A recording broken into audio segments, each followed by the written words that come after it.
There we go. Hello, hello. Good time zone, everyone. I hope everybody is doing well, and I hope that if you haven't had that good of a day so far, that I can help at least make it a little bit better.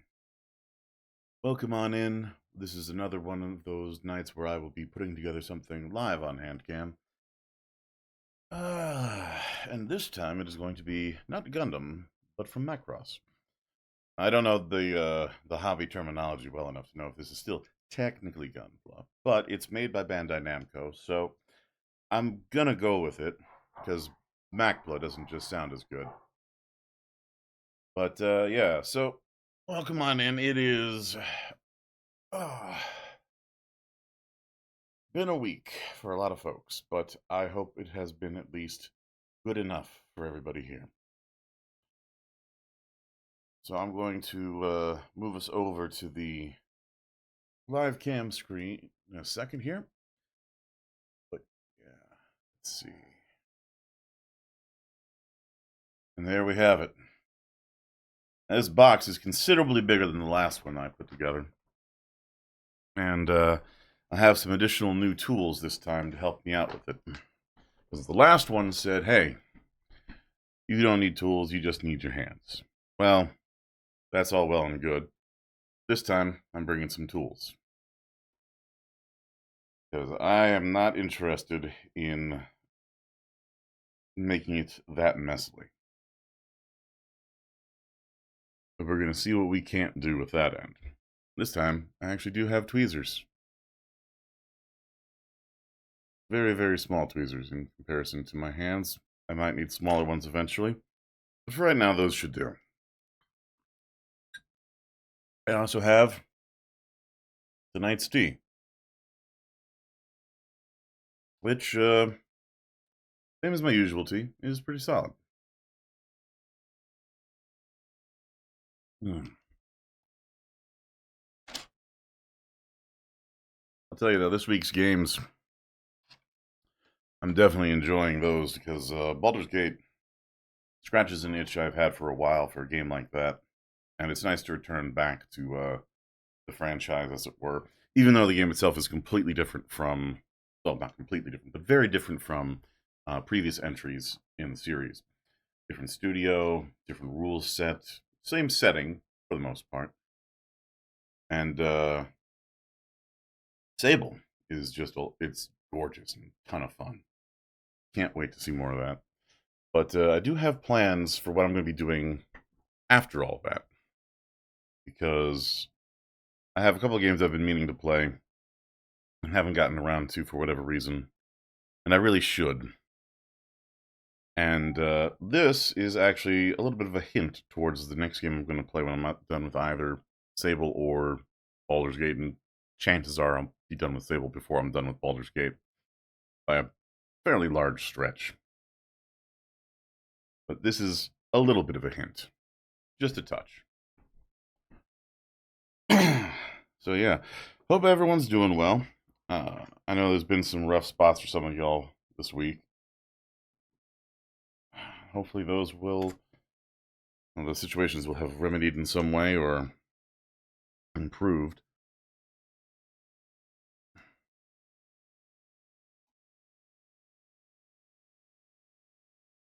If you hear weird noises behind me, that's just Potato and Gremlin having a good time. They make such weird noises sometimes, I swear. Alright, let's take a look what's in this box. So this kit ostensibly transforms. But from what I've seen, it does so in kind of a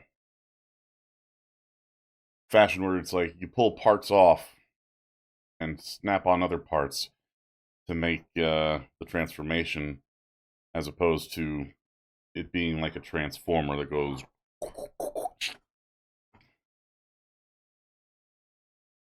Okay. Reorganize some things here. Just so I don't have to.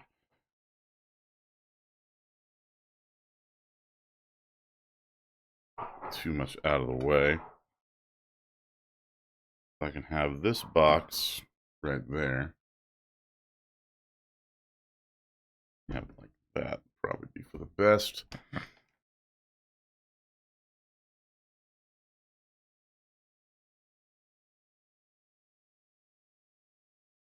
All right. The crinkly plastic returns. All right.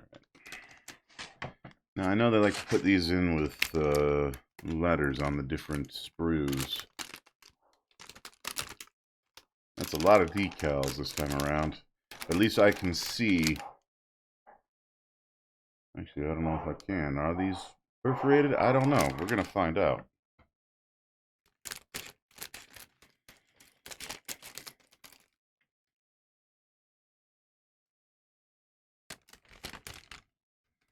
At least this time, nothing seems to have come off of the sprues. Hello, gremlin. No, you cannot have my tea. Would you like to say hello to everybody? Would you like to poke your head up over here? Oh. Say hello to everybody, gremlin. There we go. A little snoot. A little snoot. No, don't lick that.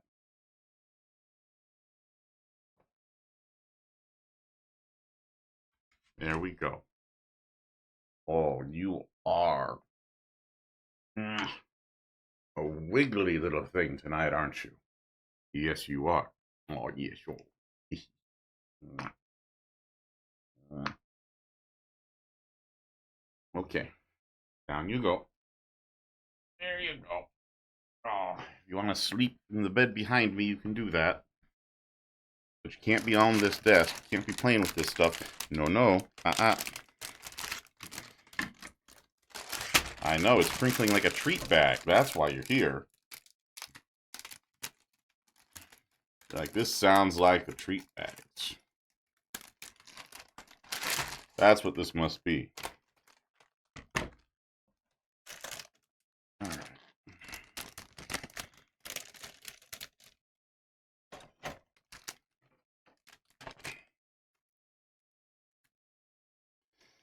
The only sad thing about this is that I know I gotta get all the runners out ahead of time.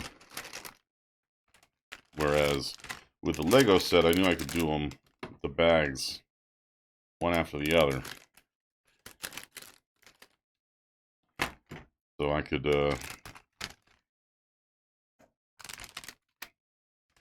do the ASMR crinkly stuff. Talking quietly into the microphone while crinkling the plastic.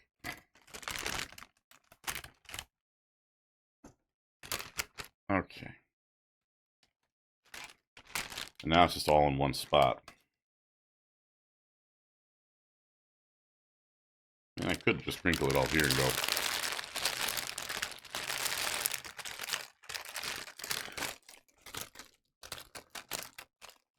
And so you remember, things are not always as bad as they seem. Let go and try and find yourself in the noise. I'm going to put that away for right now. All right. This way. Put this right over here for now. All right. Instruction manual. All right, so let's see this. It's got the transforming bits here. So it says, all right, Battleroid mode, then Gerwalk mode, then fighter mode. You know, I almost wonder if it's possible to turn this into two separate models.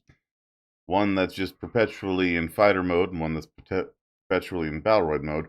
But I suspect this part here, and I could be wrong, that's the torso section. I guess maybe you could. Oh, hold on a second. Excuse me, you two. Can you calm down? Can you break? Gremlin potato break.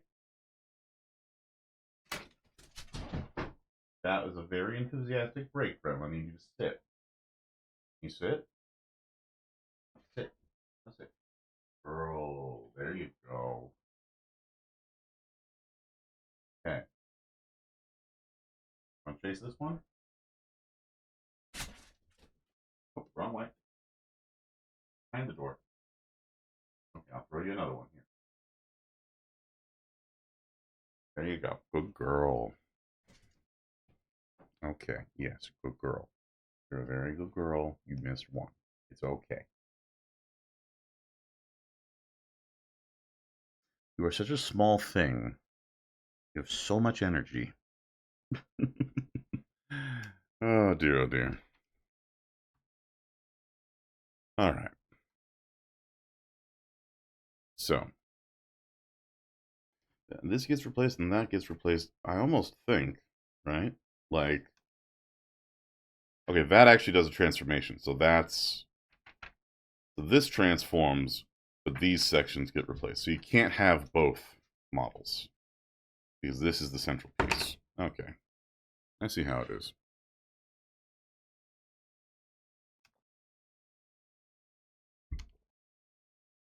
All right.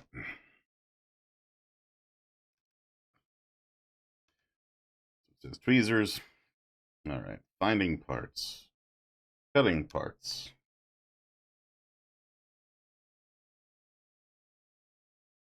Runner gates.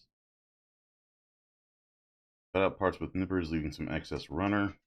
Cut the excess gates off the part with nippers for a clean finish. Fit the parts together securely.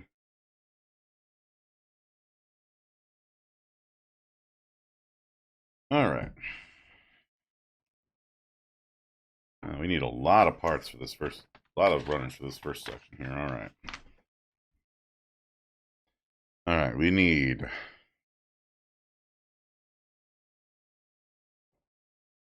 Let's see here. Beginning to see the need for the for that little thing that stands the runners up like this. That's PC7. We're going to ignore that for right now.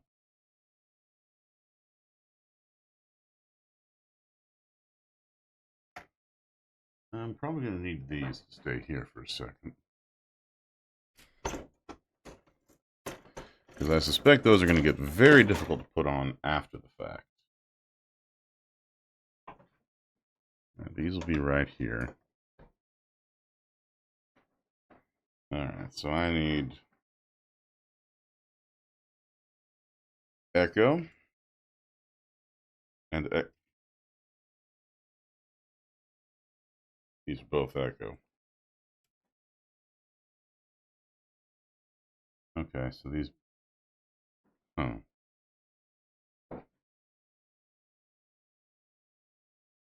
Okay.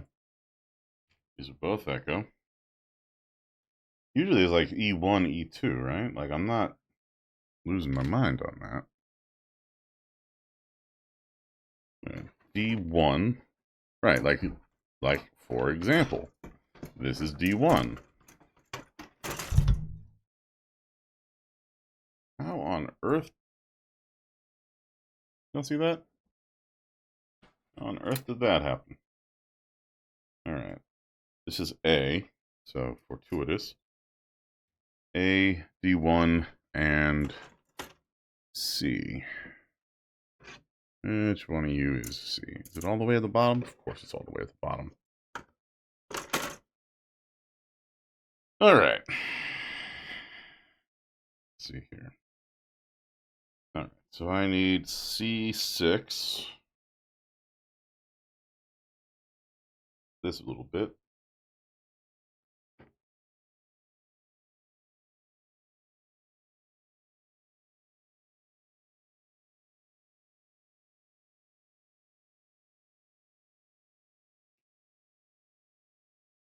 Some of you may be asking me, what brand of nippers are these? And I couldn't tell you, because they're not nippers, really. These are just electrical wire cutters. Don't worry. I took everyone's advice to heart, and I do have actual nippers for the cleanup section. Alright, so I need Alpha 2 and Alpha 20. 20 is the one over here.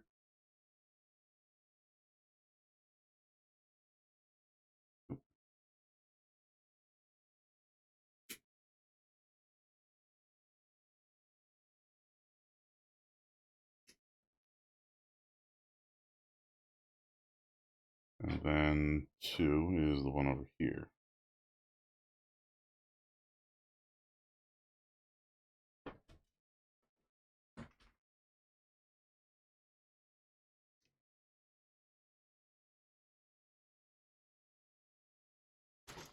Let's see here. D18 is that big boy, and D17 is that little.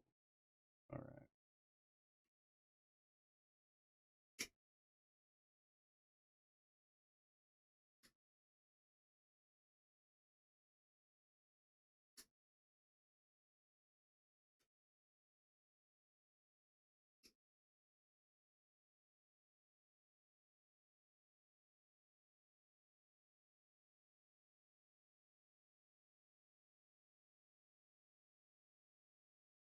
All right. I also need D14.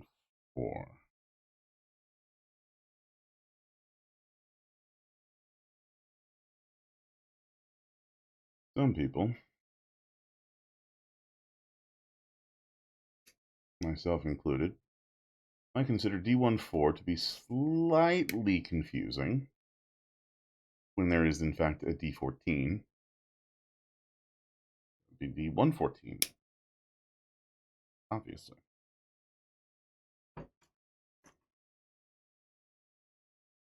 Now I need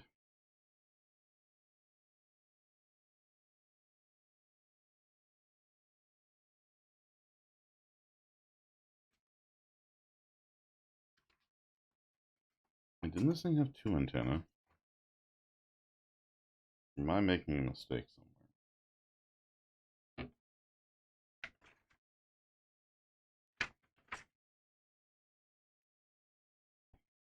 No, just the one. Okay.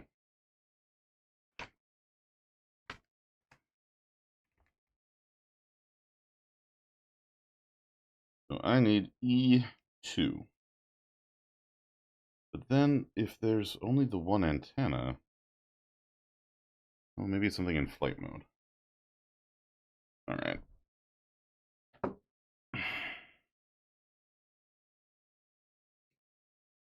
I'm going to assume the kit knows better than I do what is being done. All right.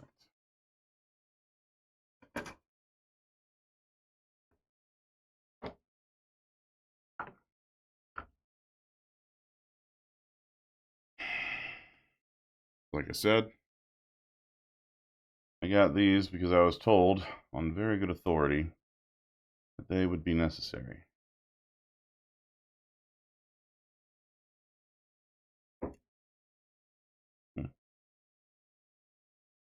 Well, I'll be. Oh, no. That is remarkable.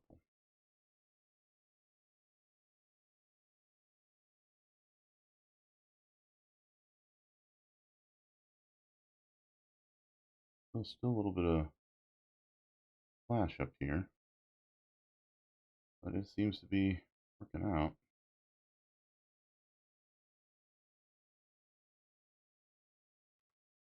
One first.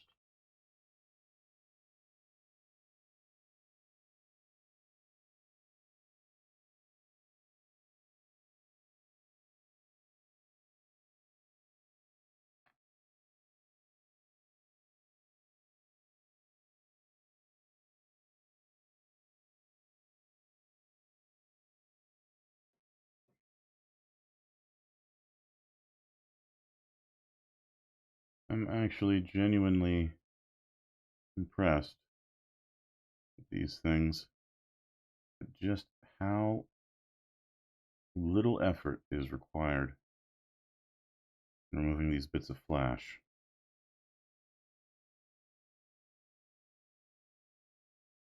Like, I was told that this was a good set of clippers, nippers, whatever you want to call them, but I did not expect it to be that buttery smooth.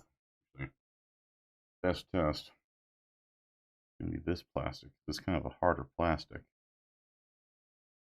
Okay, that gave a little more resistance.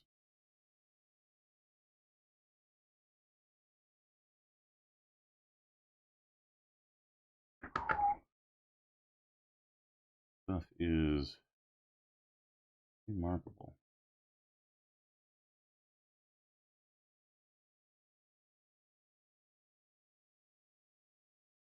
Oop.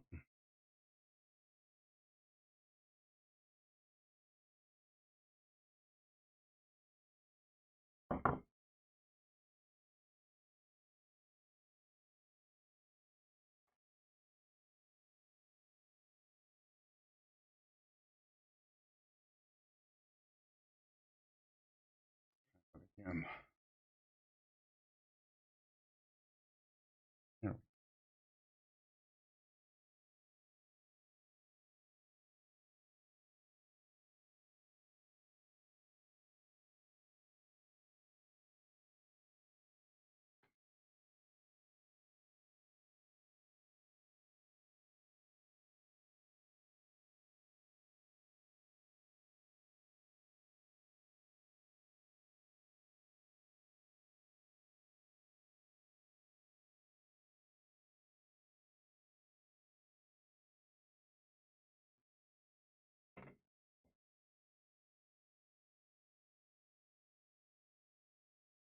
I don't know which of these I'm gonna pick. Huh. Hmm. Guess I should be careful with this sticker set. Like, it's small enough, but hmm.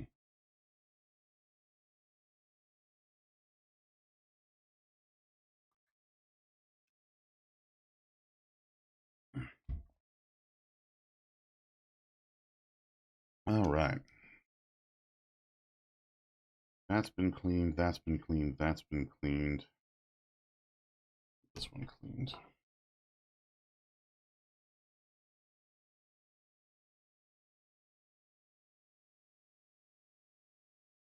Hmm. I'm still seeing little marks left behind on this.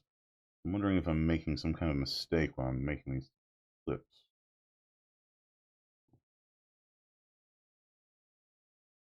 Or if that's just the nature of the beast and I just clean those up by going like this. What? You can still kind of see them. That helped.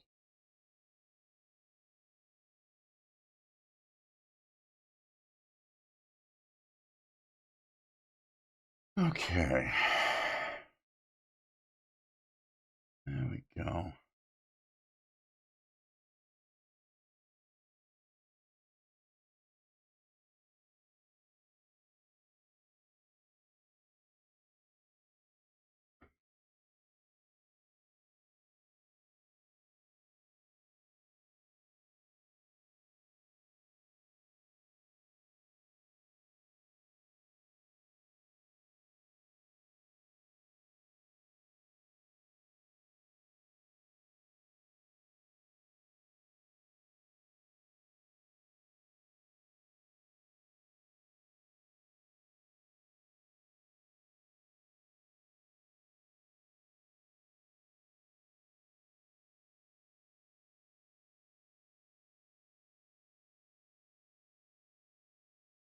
Remarkably sharp stuff.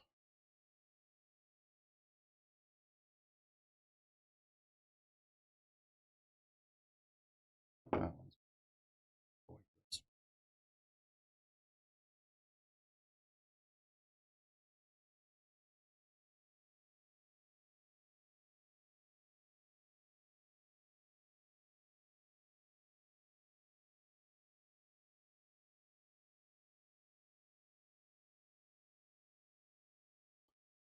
Yeah. I'll admit, I never really watched Macross, like the actual show. It's on Macross Plus, which is where this thing is from. And I always loved the robot designs in Macross. Even before I knew they were what they were from. So yeah, I'm looking forward to this. It's making me make a choice here. First, alright, first let's do this. It says, put these two parts together.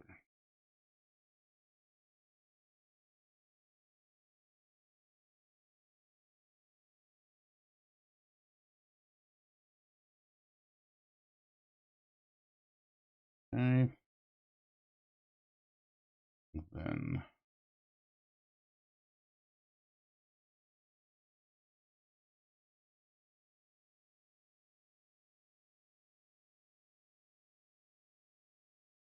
this.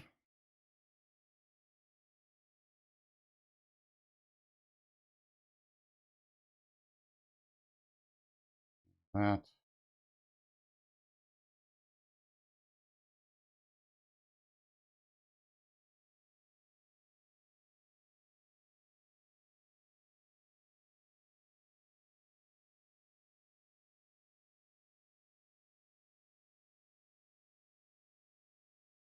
There we go. That's a satisfying little map.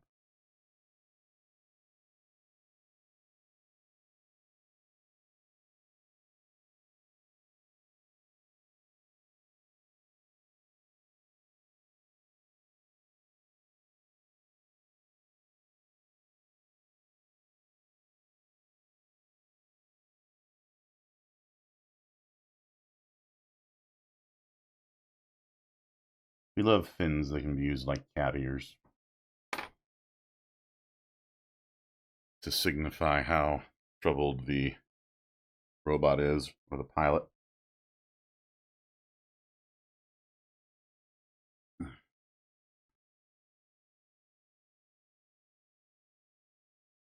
Alright, so now,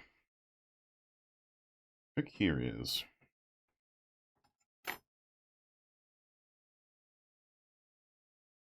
these stickers. I can choose between 1, 2, and 3. And I feel like, I don't know, what would look the best with the green little window here? Because I feel like the 3, right? Blue and the green kind of get mixed. I feel like that would just be washed out. All right.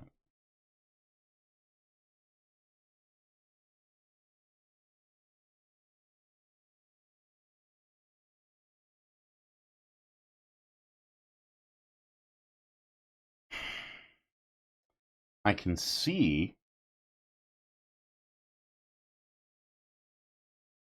where they've cut these stickers this time.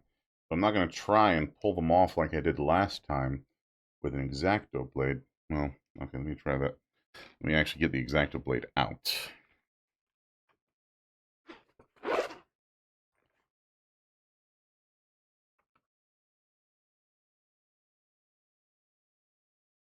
That might just be the blade again purchase.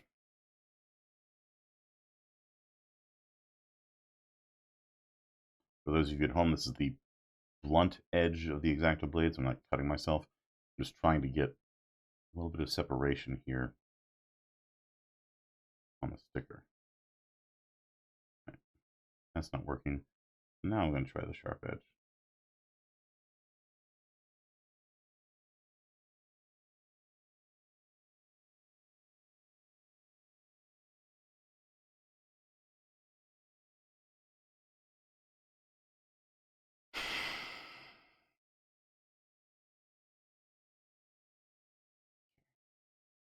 How about now?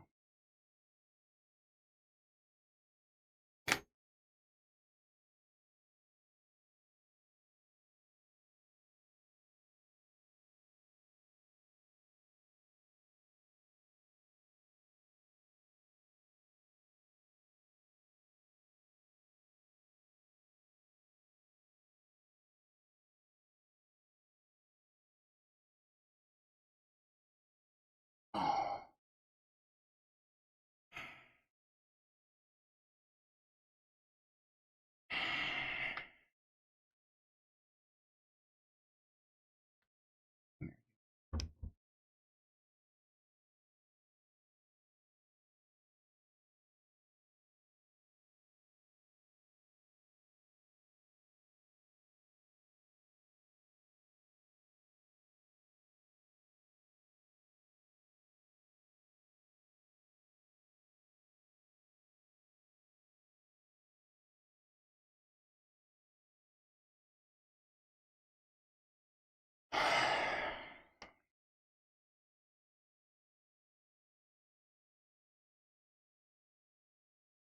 I'm asking you politely.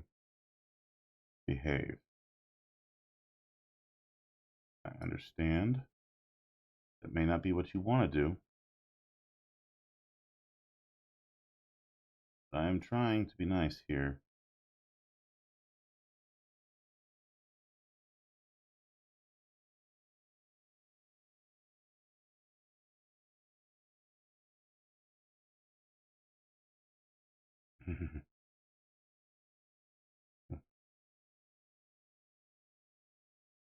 Supposed to be a sticker, not a slider. Come on.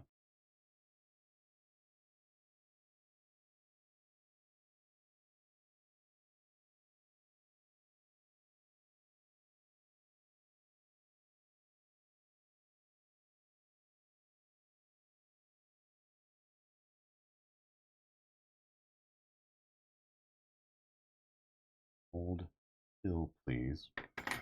Okay, you know what? I'm just going to put this visor on.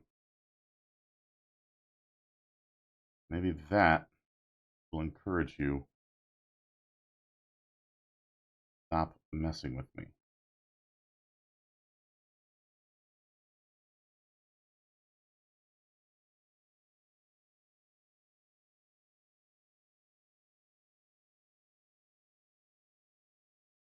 Please. Okay, that's not too bad. Put that back for right now.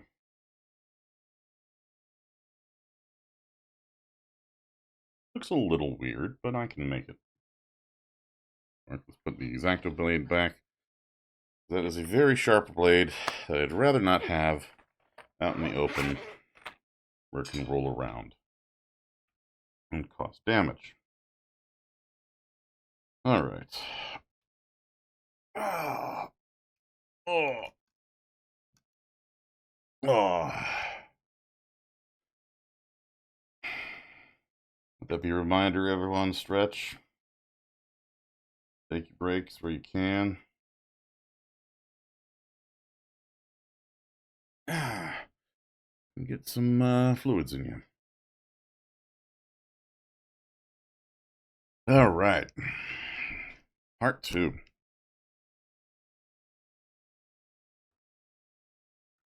My little plastics bin. All right. These aside for the moment so I don't accidentally use them on the runners. All right, we need alpha again.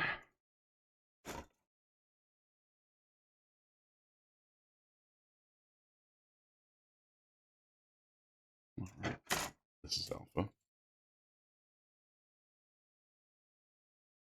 Need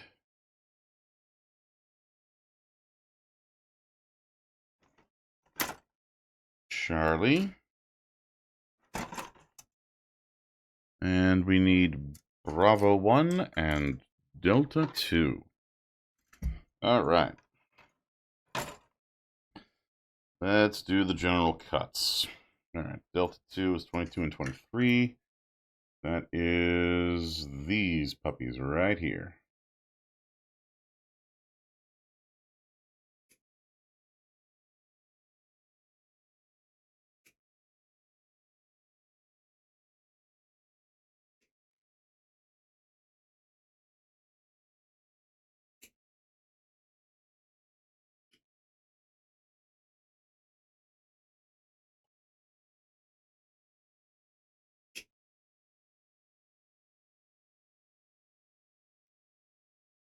Anything I need from D2?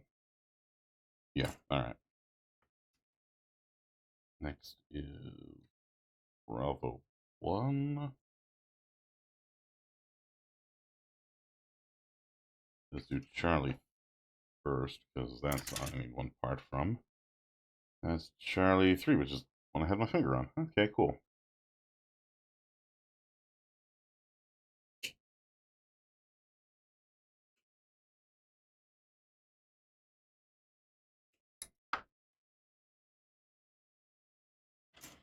Okay. Now Bravo 1 and Bravo 5. 1 is right here.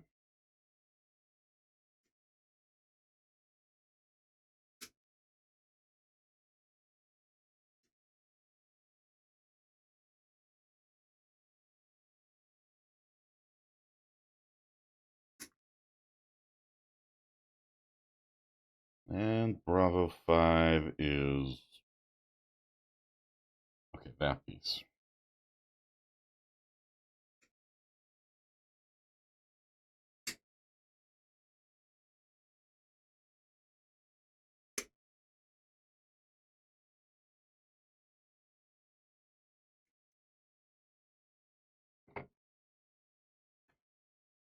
Now I need Alpha 17 and Alpha 15.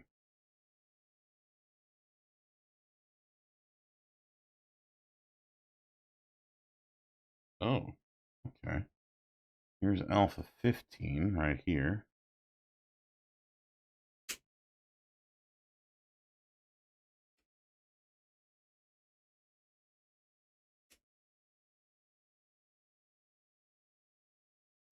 But yeah, I was reminded over on Tummy's chat where Tummy was building another one of these Macross models.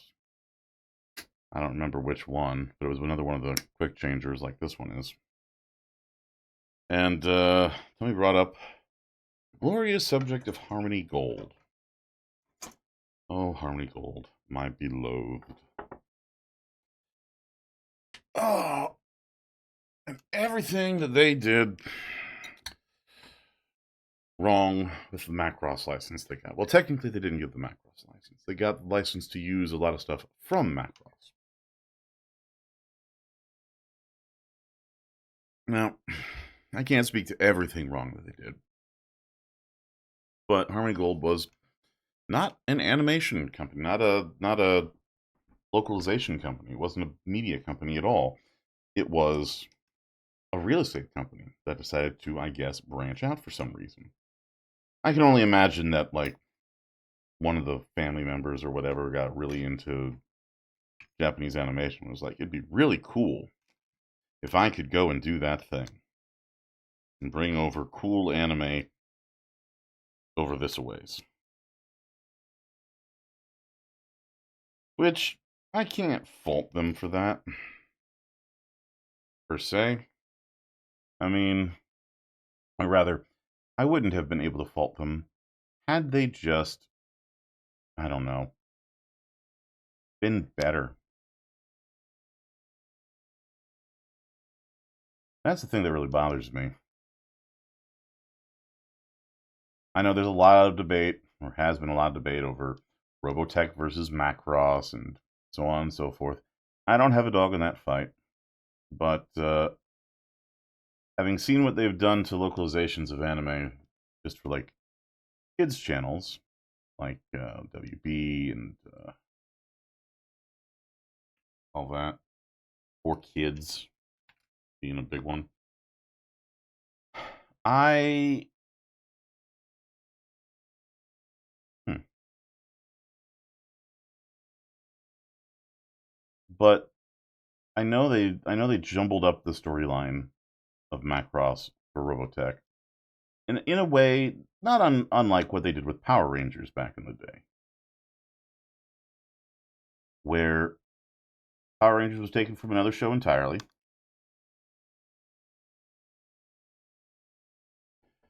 and re-edited to work out whatever storyline the U.S. office wanted to have,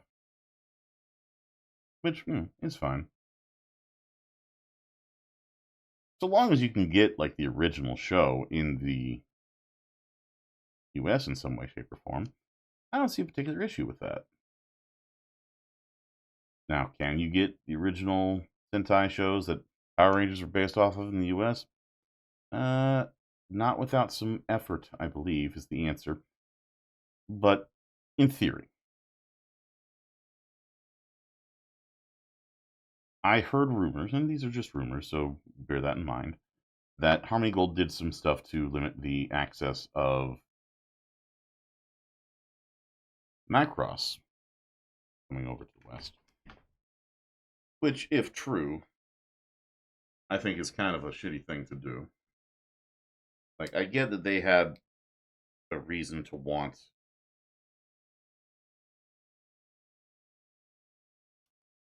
no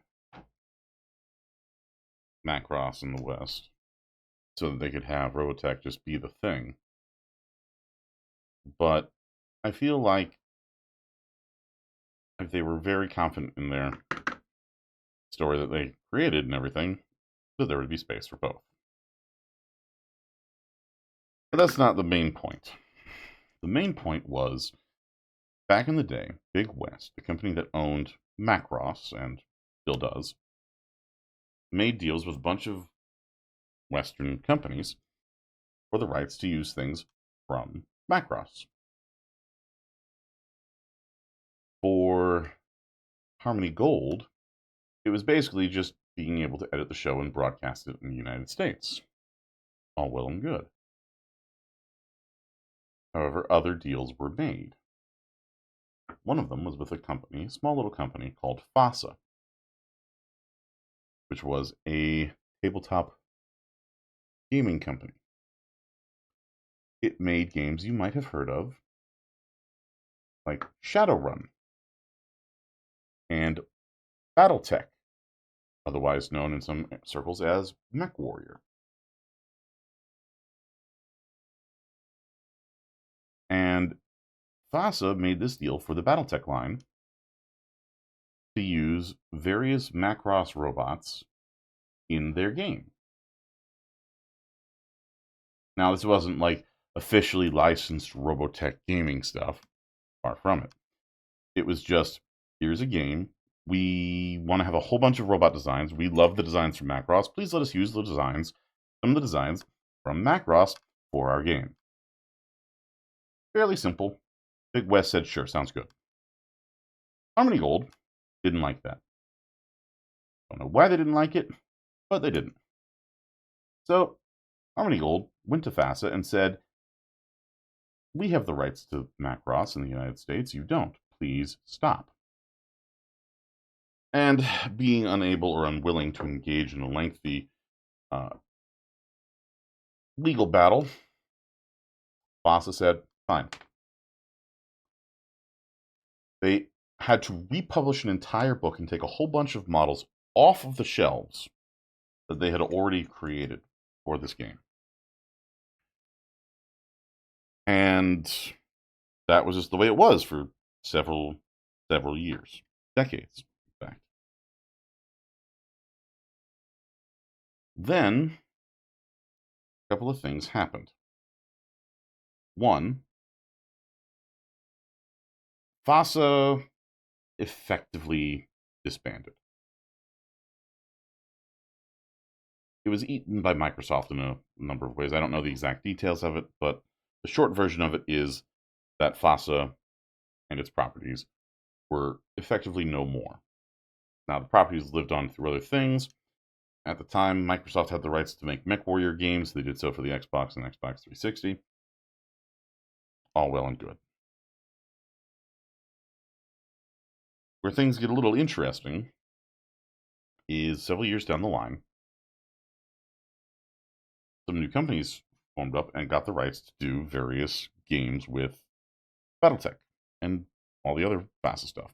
One of them is a company called Harebrained Schemes, which made the Shadowrun computer RPGs that are, from what I understand, quite good. And the Battletech tactical robot war game, computer game, which is like, think XCOM but with giant robots. So, pretty cool concept. The other company was a game called Piranha Games Incorporated International. I don't know the exact name they went with there. But Piranha Games made MechWarrior Online. MechWarrior Online is, of course, the online action shooter, World of Tanks alike MechWarrior game, which I played for some time because it was pretty fun and I liked that style of game. But they had brought back what are known as the Unseen. The Unseen are all the robots that Harmony Gold made FASA not use anymore. Not only did they bring back the Unseen, but they were making a new game called MechWarrior 5 Mercenaries, which was meant to be a continuation of the MechWarrior license of games, and fairly well beloved. At the same time, Harebrained Schemes was working on the Battletech video game. Harmony Gold saw this and said, hey, we had this fight with you once. You're not allowed to use those designs. We had a whole agreement. Stop that. Only this time, because now they're computer gaming companies, they actually have something of a war chest. Because this is going to be a big shock to any of you who might not know, but tabletop games don't make a lot of money. They really don't. The one that makes the most right now is Dungeons and Dragons, and probably Warhammer. And even those, the margins aren't fantastic.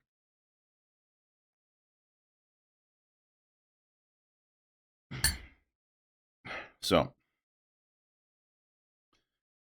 initiate lawsuit. And this is a very simplified version. And when I have my druthers, I'm going to go after and find the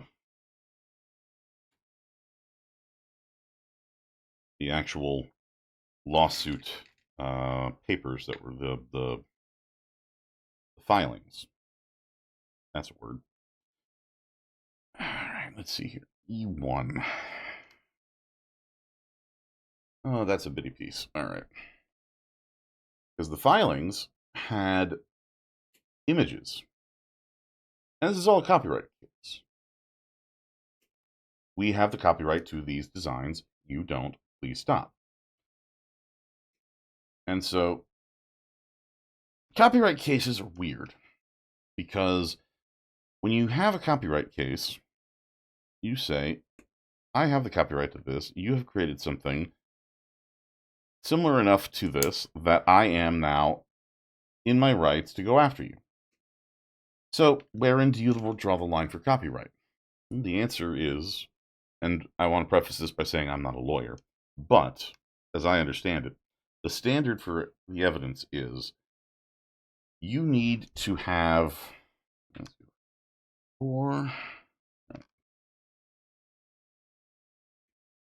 it's kind of a gut thing, because if I show you two images, and one is of a specific character and another is of a specific character that looks kind of like the original, how do you determine, is that a copyright violation? The answer is it's hard. So if I show you, say, a lightsaber from Star Wars and a beam saber from Gundam, right? Are those distinct enough to not violate copyright? And you can make the argument of, oh, the lightsaber is a handheld device held by a human, and the gun and the beam saber is a device held by a giant robot. And so even though they look the same, and may even use some similar sound effects, they are not, in fact, the same.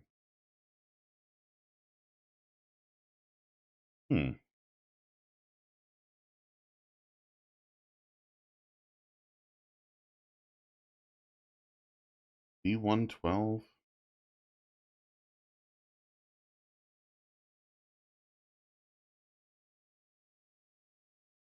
says no nippers?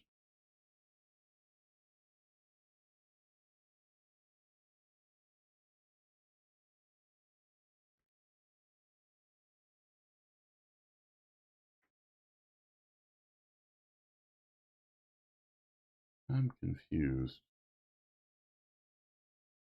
D115. Oh, wait, hold on. D115. Where's the 15? Oh, okay. They're warning me not to cut too close on this. Okay. Thank you, instructions. That's very kind.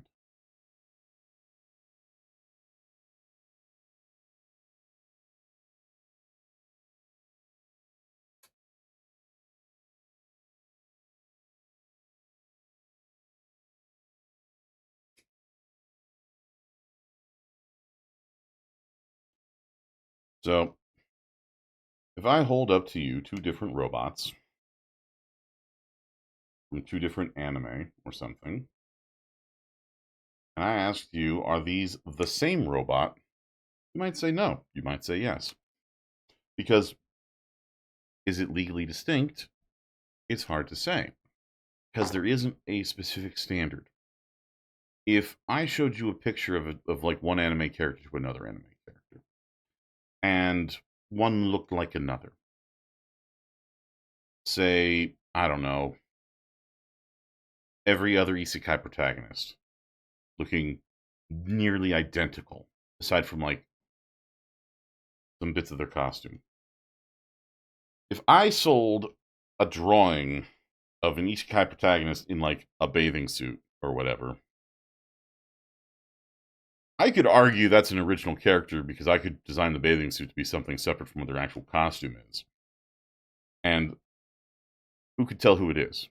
So it'd be maybe too generic. But if I've got a very distinct mechanical design, and I say this is one thing and that's it, okay. But if the people who are copying it, in this instance, say, make the copy distinct enough that it is just different enough to avoid being a copy, what then? The copyright cases are not slam dunks the way most people might think they are.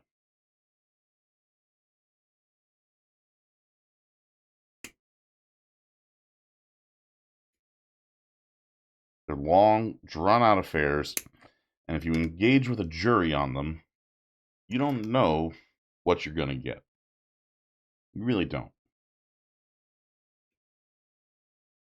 So they got stuck in this lawsuit for several years. Harebrained Schemes ended up getting removed from the lawsuit with prejudice, which means that Harmony Gold cannot go after Harebrained Schemes ever again for the same allegations of copyright infringement. And that's huge. Like, they've been fighting that battle for so long, and they finally won. But Piranha Games was not so lucky. Once Harebrained Schemes got removed from the lawsuit continued against Piranha. And there was an interesting bit of information that came up. And again, I'd have to take a look at the actual filings, which indicated that the original contract that Harmony Gold had included everything except something called the, I think it was like 18 or something original designs. And that piqued my interest because I'm like, what do you mean the 18 original designs? What does that mean? Because it's not clear. Does that mean characters? Or does it mean explicitly the robots? Because if it meant the robots, that's kind of huge, because that would indicate, in my opinion, that they never had the rights to the robots in the first place. which meant that the lawsuit they filed against FASA all those decades ago was bogus. And I kind of think that that's possibly the case. Now, I can't prove anything, unfortunately, because what ended up happening was Harmony Gold asked for a relief because they wanted to really pressure Piranha Games. Like, really, really pressure Piranha Games. And Piranha Games is in a situation where their game was coming out in the period of time the lawsuit was happening. So they really couldn't afford any further delays. And Harmony Gold would have been within its rights to ask for injunctive relief from the judge to stop the game from being released, because that would cause unavoidable damages to the to Harmony Gold if their case was true. The problem is that also puts a problem on Piranha Games, because now they can't launch their game that they've spent the last several years and however many millions of dollars producing. So what then? So what ends up happening is Harmony Gold asked for a brief stay so that they could go and request information from the courts of Japan, specifically asking Big West for the original copy of their contract. Now, for a U.S. court to ask a Japanese court or any foreign court for anything is a tremendously time-intensive ordeal that may not even actually get a response, because it can take up to a year for those courts to even hear the request, much less get something returned. So you have a problem if you are Piranha Games, because now your game could be delayed for 1, 2, 3 years, and you don't have a good justification to tell the judge you can't do that, because Harmony Gold is within their rights to ask for the original contract if questions of the original contract are being brought up. Now, why didn't Harmony Gold have access to the original contract? That's a very good question. I'm glad that you asked. I don't know. It would seem to me that if you were going to be making a lawsuit about said contract, you would want to have said contract on hand. As far as I can tell, they didn't do that, which is very strange. It doesn't mean anything per se, but it is just a little odd. You would go through the trouble of making a whole big lawsuit for lots and lots of money and damages and not have the contract that defines what these terms are directly available, I think. And again, this is all just opinion based on the filings that I've read, and I'm not a lawyer, so I can't give you any, because I certainly can't speak about international contract law. That's beyond me. But I do know this also all happened during a period of time when Harmony Gold was in danger of losing the license they had gotten from Big West, because Big West had been asking, hey, so you're supposed to be giving us money for this, and we haven't received anything from you for quite some time. Have you been actually working to get money for this license that we gave you? Because you're supposed to be giving us some. Then there's a big flurry of activity. And lawsuits. Mostly lawsuits. There was activity, though. There was a Robotech Tactics game made by Palladium Press. I think that's the name. Makers of the tabletop RPGs Palladium and Rifts, and Heroes Unlimited, and about a dozen others. And those Kickstarters did not go well for a number of reasons.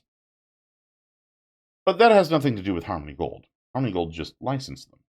And they licensed another one later from a different company because, boy, was that Kickstarter from Palladium a real train wreck. And that's a whole other story.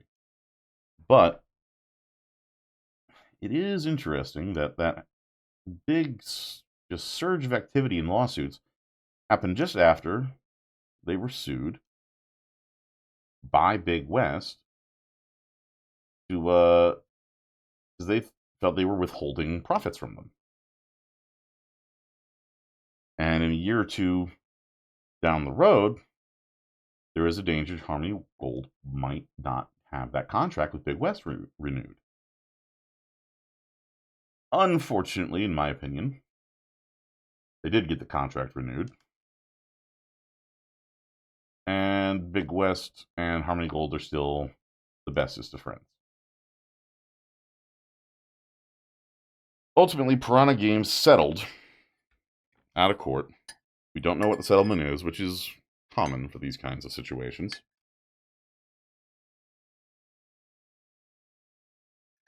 Unfortunately common.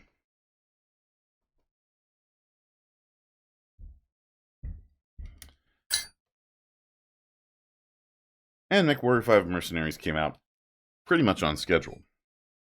Now, what they had to do for that, I don't know. But it is notable that the game had a fairly rocky launch, which it may have had, it may not have had without the interference of Harmony Gold. Impossible to say. But after several years in patching, has reportedly gotten a lot better. Also has a fairly strong modding community, from what I understand, which also helps. One day, I may see about trying to convince people to play it on stream, because it has a fully co-op campaign. And doing big, stumpy robots with people would be a fair amount of fun, I think. It's not Armored Core 6, but it is a good time.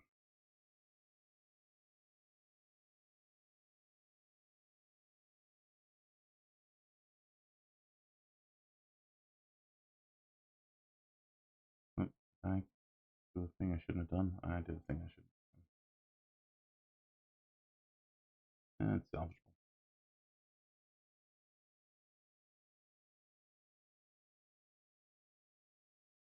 I think my hand slipped on that one just a touch, but that's fine.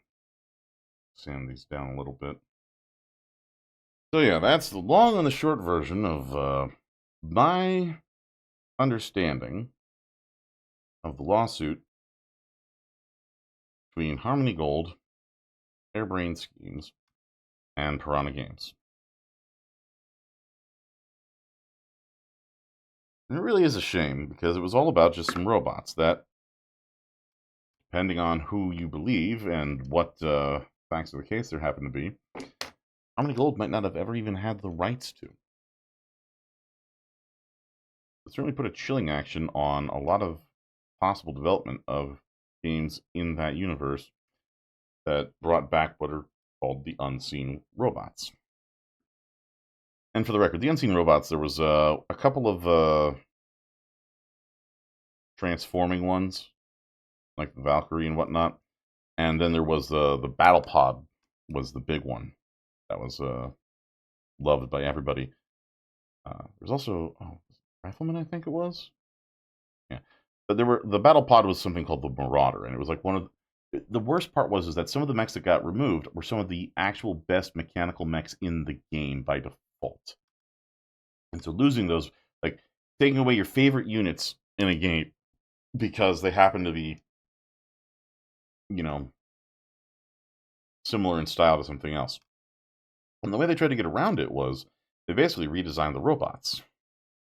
Now, not entirely. Like, you could still tell, oh yeah, that's totally the Battle Pod from Macross.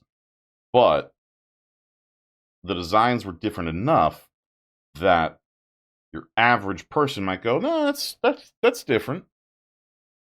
See, look, they added some extra bits and bobs and mechanical pieces. And the standard that they would probably come down to would be, how can you tell the difference between any given four-door sedan in the car market. Because they all look very similar at this point, which is a reasonable standard to have. You can't, the car manufacturers can't say, oh, we can't have, this or that because this is just aerodynamics. Anybody could have come to that. But, when it comes to like something a little more fancy, like, I don't know, Ferrari or a Lamborghini, where they've got like weird little details that matter more, maybe that's a factor. But the standard isn't, would an expert be able to tell these apart? The standard is, would a layperson be able to tell them apart or think that they are separate things? Which is an important distinction. Okay.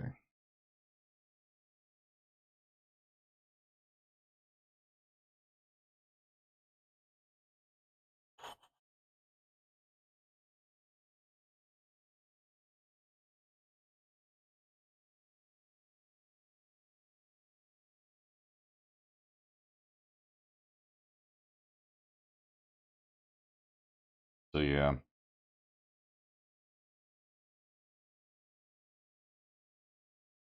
I was saying they'd like to hear me give the whole spiel with like dedicated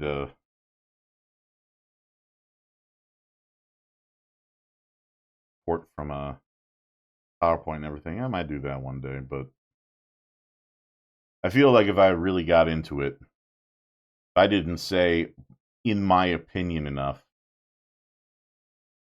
Harmony Gold would hear of it and be like, you are sued.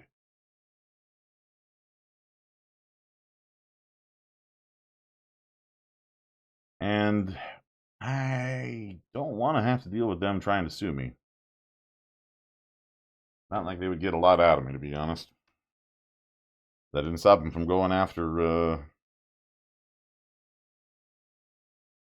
Thassa back in the day, so hey. The hell do I know, huh?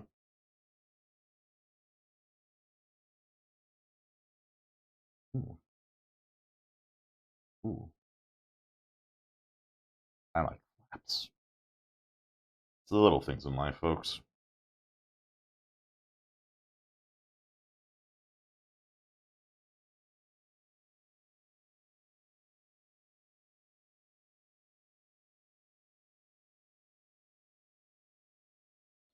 No, I have a bad habit of sometimes I see a legal case and I'm like, oh, let me read up on this because this sounds fascinating. Which leads to me just info dumping, really, to anyone and anybody, anyone and anything within the vicinity.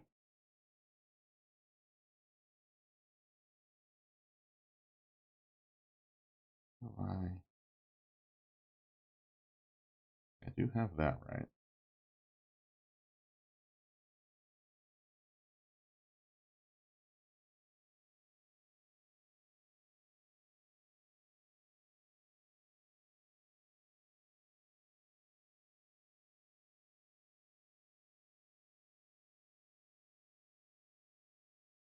Oh,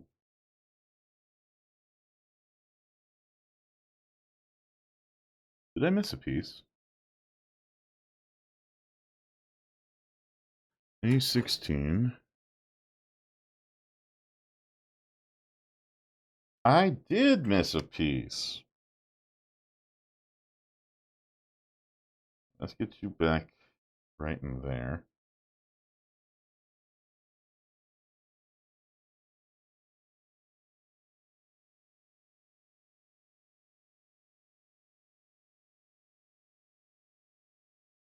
So yeah. Also, if I find out that any of you went and like emailed this to Harmony Gold, I'll be very cross with you.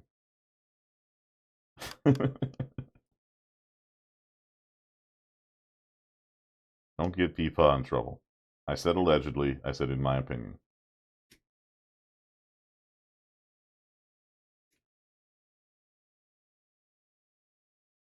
Not quite magic words, but when it comes to legal stuff like that, it's about as close as you can get.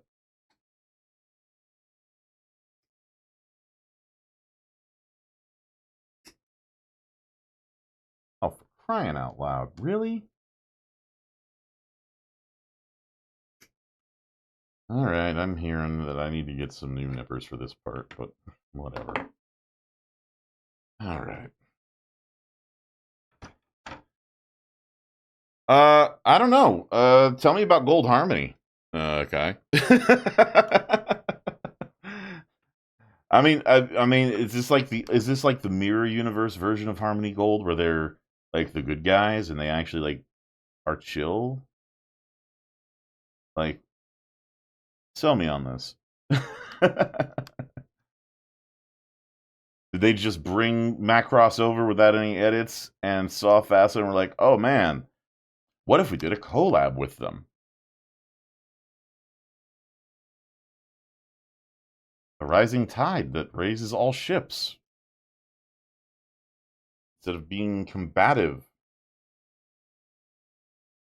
and litigious.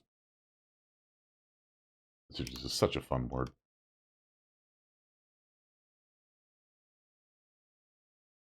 It's a fun word, but it's also one you never want to have in your life, really.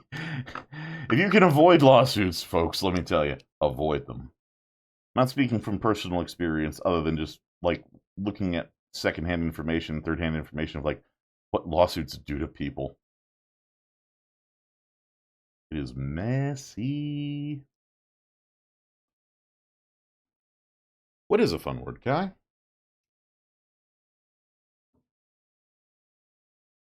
Titillating is also a fun word, as is mastication. Mastication, very fun word. Tried to get away with having it show up on that noodle stream we did. I did with Fen the other day. I said the other day. It was literally almost 2 weeks ago now. But you get the idea. Mastication. Because we were masticating hot nudes. Live on stream. For those of you who don't know, masticating means chewing or eating. It's not lewd, and the hot nudes were hot noodles. It's cool, it's okay. We didn't break TOS. So maybe we did for the those extra spicy ones. Those were hot. They weren't bad, but they were a little too much for me.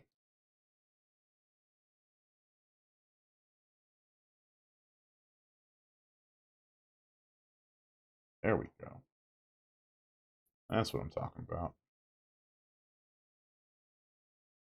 Oh. I'm gonna be honest. The red bean one was probably the least offensive. The curry one was okay. It had kind of a chemical aftertaste, which wasn't great. But if you like spicy stuff, I'll tell you, Buldak spicy chicken flavored noodles, actually really good. Like, they're spicy. You will not make any mistakes about that. But they are good.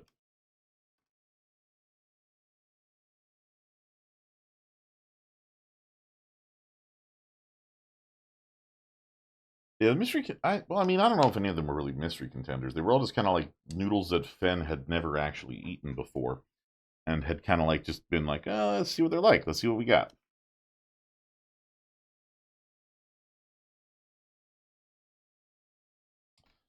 But the red bean was just like, it was the little one. And like, it's got a flavor. It's just not much. Like, I'm gonna be making up instant noodles of some kind. I want there to be some flavor. But I ate the entire thing of the red bean. I ate the entire thing of the curry.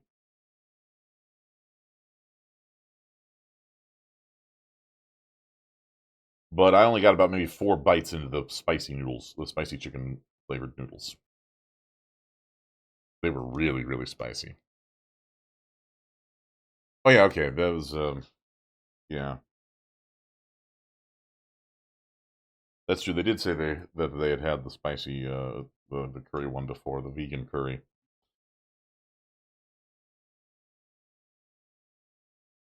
And they hated it. I was like, it's not too bad. Smelled great. Didn't taste quite as good. But you take what you get sometimes with some of these curries. Or some of these noodles, I should say. It wasn't really a curry. Smelled of curry. Not a curry. I don't know, maybe it was. I don't know. I'm not terribly up on what makes a curry a curry. I just know what tastes good and what doesn't. I had a really much better curry last weekend. Let me tell you what.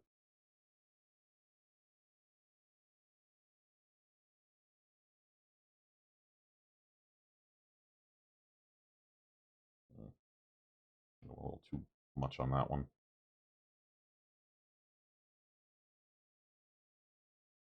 Lighter touch. Lighter touch, more lighter touch.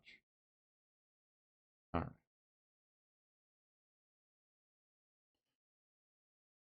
Ramen.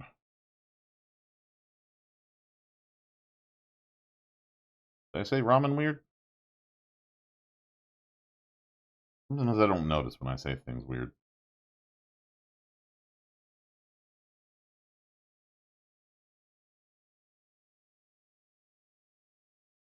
Oh, okay, fair enough. I sometimes will say something not what I'm intending to say, and I'll be like, "No, I said it the right way," and we'll go, "No, you didn't." Like, what? Didn't I? Now that I'm being recorded live on the internet for all the world to see, I know it's gonna happen sooner or later. I'm gonna say something that wasn't what I intended to say, and it's gonna be caught on stream in 4K for the entire internet to see. And I was gonna have to live with it. One of these days, it will happen.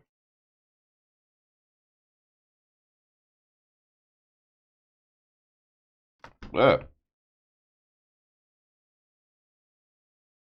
Thought this was a joint piece. I guess it is.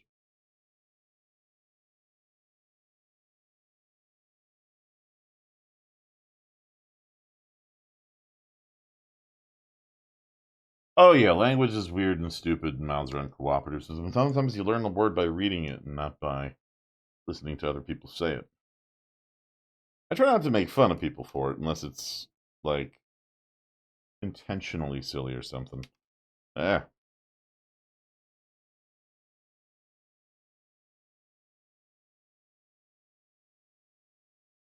I will sometimes offer corrections because there's some words that are just like, if you didn't know it, you would have never guessed it from the way English does things. Which is absolutely true for a lot of words. Just if you didn't know it right away, you would have never guessed it because English is really just a horrible language that pretends to be phonetic and then absolutely isn't. Mm-hmm. Yep. Hands are not always cooperative. Either for using or in some cases for drawing. Okay. All right. Slowly getting there. All right. Ah. Way. Yeah, I've heard some interesting pronunciations for Q. Because again, that's a word like when you see it written like that, I I get it.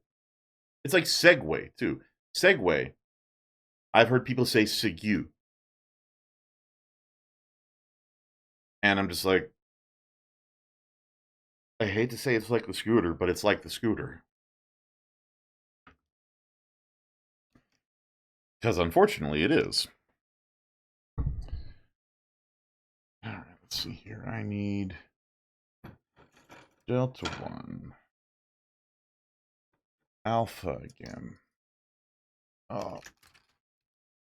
I'm just taking a stretch break every time I finish a run, finish an instruction here. That's what I'm doing. Echo again. That's all. Okay. Yeah. And it has to do with the fact that English is a terrible language that just mugs other languages for its grammar. Three languages in a trench coat in a dark alley, mugging other languages for their grammar. That's English. All right, hold on. Did I miss any instructions for stickers? I have not yet.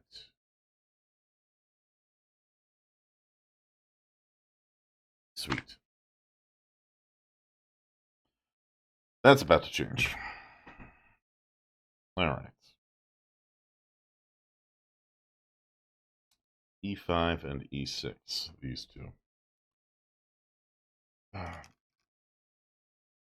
Yep. Like from ramen to language. How do you go from one to the other? Need a scooter.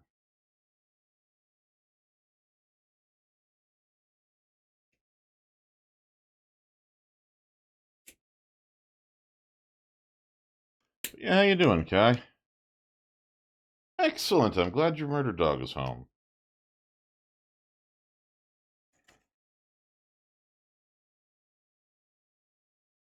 I shouldn't put that thing in.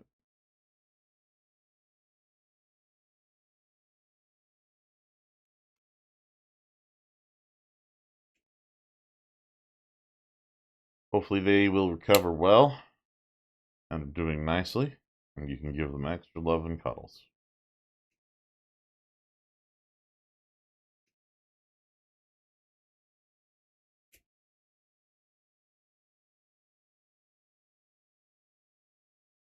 Right, that's 7, 8. Okay, these two.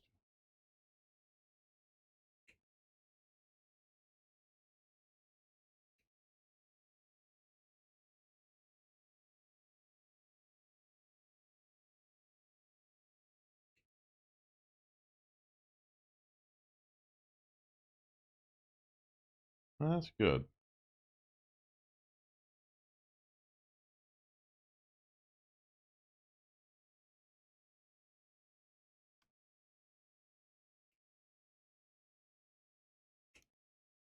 Well, hopefully she recovers quickly and cleanly.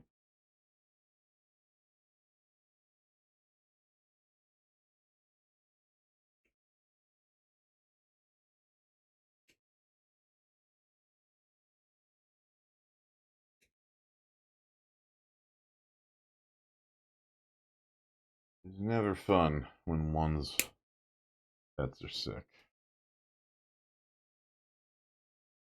When Potato was still a puppy, he had a habit of just chewing up a bunch of stuff. He's got very strong jaws, so he can chew up quite a bit. And we got him these little puzzle toys for him to solve to keep his, mind sharp. He could solve those puzzles in about 30 seconds, mostly by just thrashing around and sending them flying. But he solved them. I think that counts as a solve. And yeah, so he decided one day he was bored. He'd gotten all the treats out of the puzzle toy, and then said, "You know what? Chewing on this plastic feels nice on my teeth. I'm going to chew an entire tray off of this thing and eat as much of it as I can." When I found him with the shards of plastic all around him, some of which were quite sharp, I was very, very concerned because I know what kind of havoc those things can do to one's internal organs. It's not good. So I drove him quite a distance to the emergency vet had them take a look at him. They did X-ray, they did an ultrasound, they did all this stuff. And you know what they found? They found that little potato there was just fine. Not only was he just fine, but all the pieces that he had actually eaten had been so thoroughly shredded they came out like confetti in his poop over the next several days. He then proceeds to use that to attack sticks and the like. That is his wont. That is what he does. He just goes after sticks and chews them up like he is, in fact, a wood chipper. Why he does this, I don't know. Does it cause me endless agitation whenever I see him going towards anything hard in wood or plastic? Absolutely. He got some interesting poop contaminants, but other than that, yeah, I, and now Gremlin's going through the same stage of just chewing up everything. But her teeth are sharper. So all of these toys that we got Potato would be like, hey, Potato, don't destroy these. These are things we would like you to not destroy. Gremlin sees that as a challenge and has decided to take offense that we would ever deny her any sort of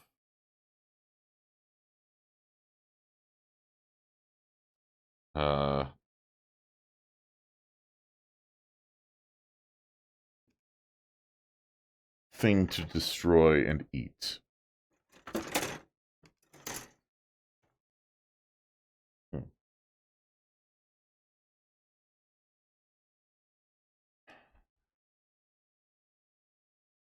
Meanwhile, poor Potato's like, well, my toys are going away. I don't know what's happening. Little sister is eating them all, tearing them to shreds. I could never tear them to shreds. Oh, she has tiny little needle gremlin teeth. Oh, okay.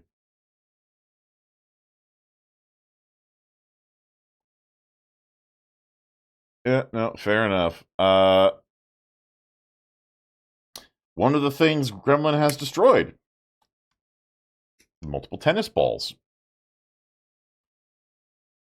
She managed to destroy a Kong bone,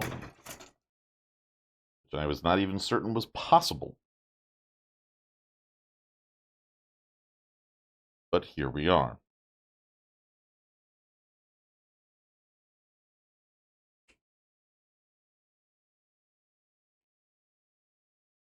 Hmm.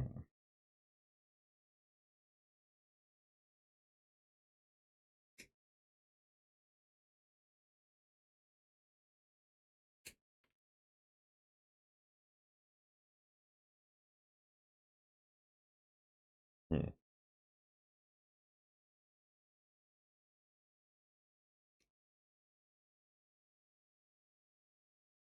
Yeah. Fortunately, Stormcloud has not done anything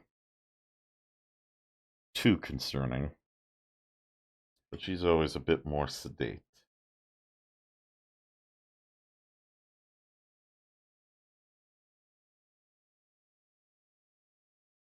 Of course, Potato is now much more sedate. He's gotten older, and I have confidence that Gremlin will get that way too. But she will always be a little bit of a gremlin. Of this, I have little doubt.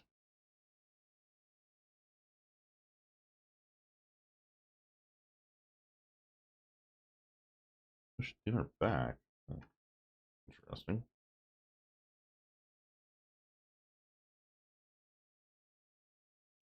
Not what I would have expected, honestly.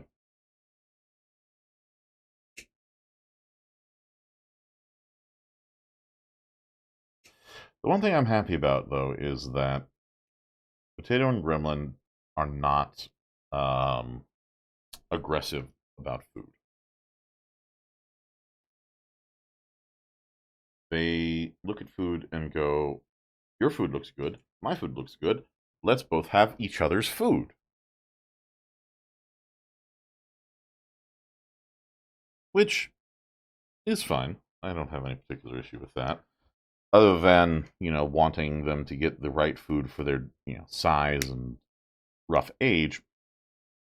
But if they're both going to eat about half of the other one's food anyway, well, there are worse things to do.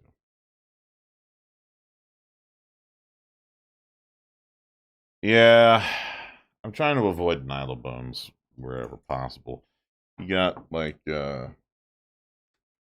these things.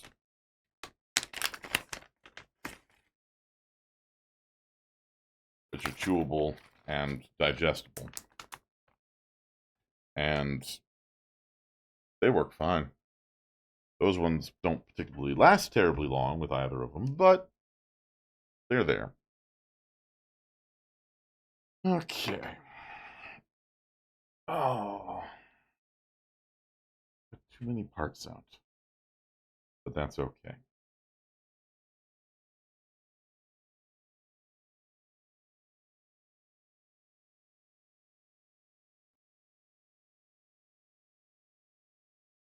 Yeah.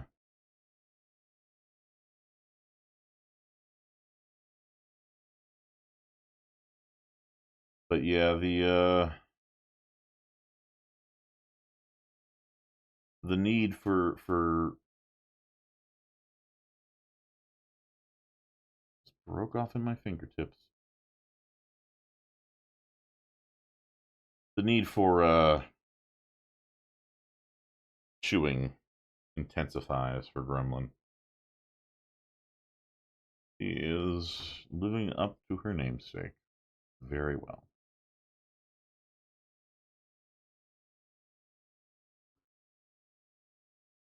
But she is a sweet little baby. Very cuddly. You'll get tired and be like, okay, I want to snuggle now because my partner is often cold. They will have blankets on, and Gremlin will just go under the blankets and snuggle. It's very sweet.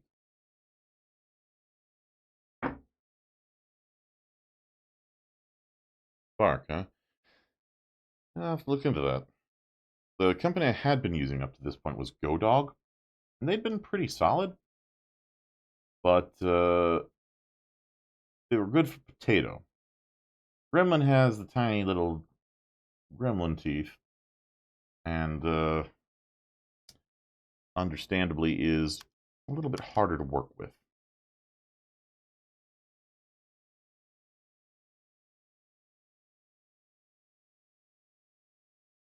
I'll have to look at that bark.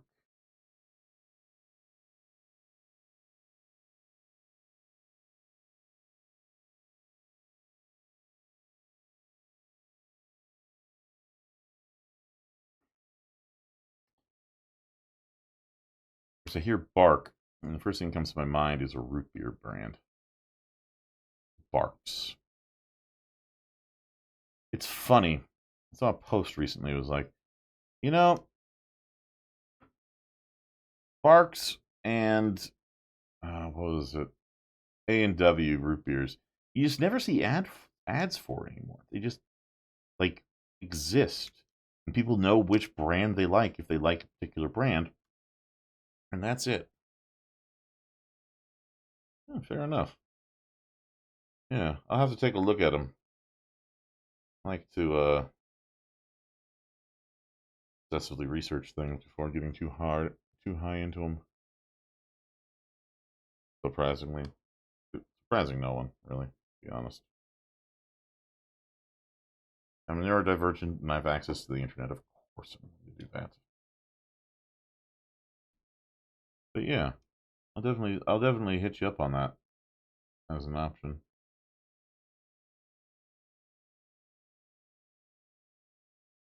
I'll probably try one or two things. I usually don't go for subscription boxes just because I like. I'm the kind of person who, when I go shopping, I have like my list in my head. I'm ready to go, and I get exactly what I need. And like maybe if I see something that like could be useful down the line, I get that. But I'm usually just a very like determined shopper in that regard. And the subscription boxes will always give me something I don't want on top of like the things I do want. But for things like dog treats or food, right? The equations are a little different because you're actually going to be consuming that, and as long as everything is roughly on par with what you might actually otherwise get, there's usually not a problem so long as you are going to use most of, if not everything, in the box.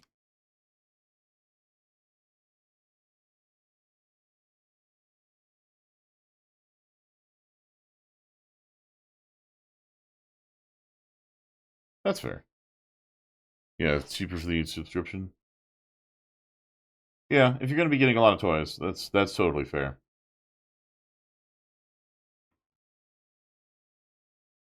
If they had a subscription for like dog treats or something, I'd be like, yeah, okay, I can definitely see that.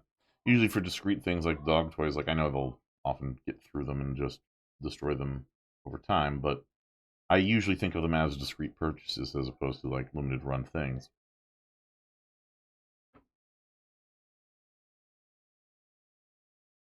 But yeah. All right, let's see here.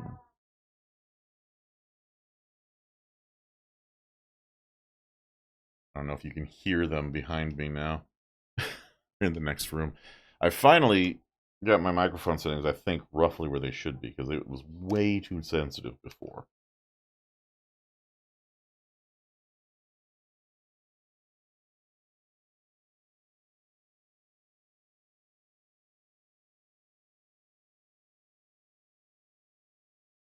Like, he was picking up noise from all over the place, and I was just like, it's a little too much.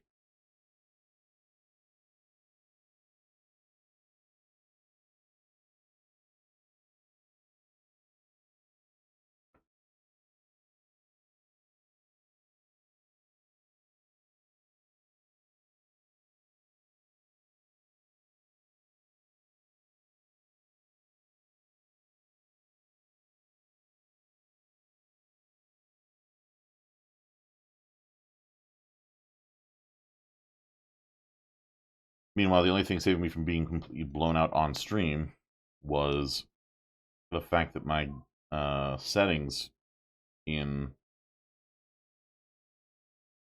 stream in OBS were keeping me from being completely blown out. And that's the only thing. It wants another sticker, but I feel like that's an external enough part that I can get away with not doing it immediately.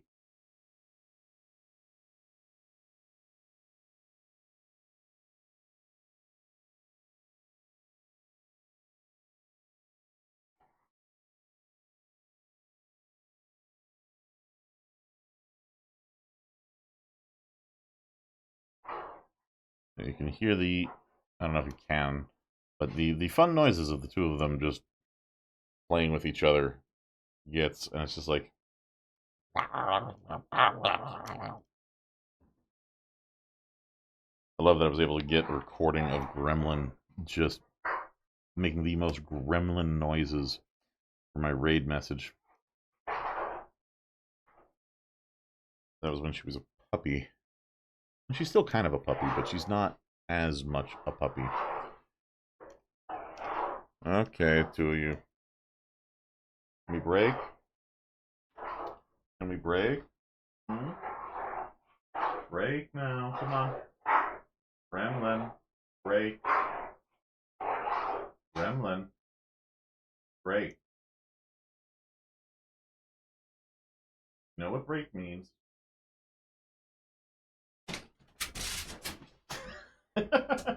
Hello, Gremlin. Hey, hybrid, right? What do you do? That's a good girl. That's right. You sit. Good girl. hard with your brother, huh? Gonna go back to it, or you want another? Oh yeah, that's right. All right, sit. There you go. Good girl. Yes. Oh, there's a good girl. Yeah. Little baby wanting to play. Wrestling, big brother. You get one too, potato. Come on, potato. Come. No. Okay. I tried.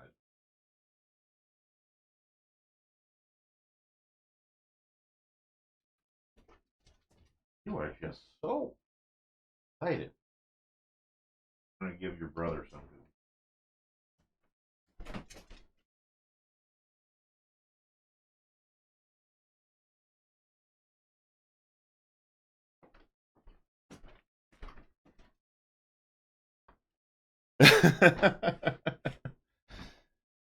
Yeah, they get a little loud sometimes.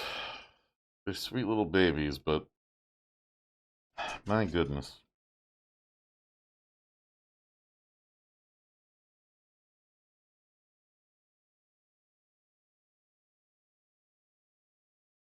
I'm supposed to fit a sticker onto right there.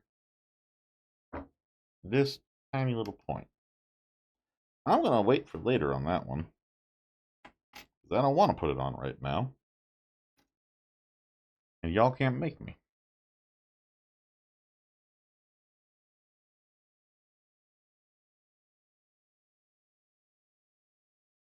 Yep, definitely getting the hand vac in here tonight. You know, to keep track of most of these little pieces of flash, but every so often one just goes flying off into the distance.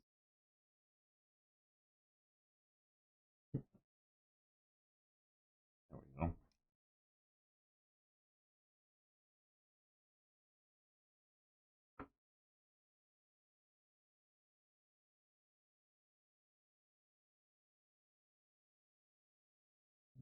I think that's what I want to take off.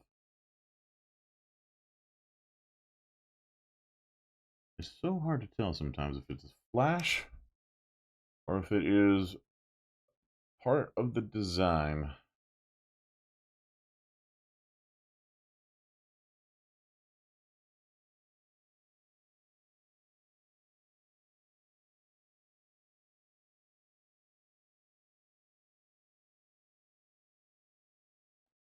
Oh yeah, I can definitely add redeem for the giving treats to the various animals.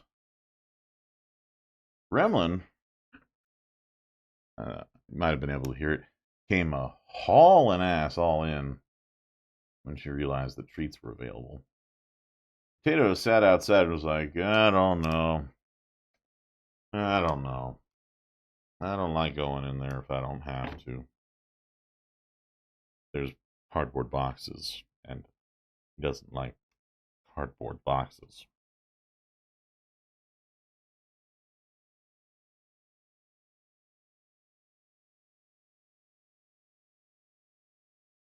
One very small cardboard box once fell on him when he was young.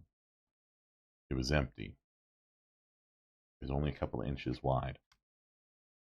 He is a very big puppy. It did absolutely no damage to him, but he is now terrified of cardboard boxes as a result. Meanwhile, he will, when he's playing, whip his head around like it is a mace, and once nailed me right in the shin with said brick-like head, which sent me crumpling to the ground in agony with a bruised shin bone. And he just sat there like, what's the matter? You okay? He hit me so hard, I crumpled to the ground. And he's just sitting there like going, what's the matter? I was just playing.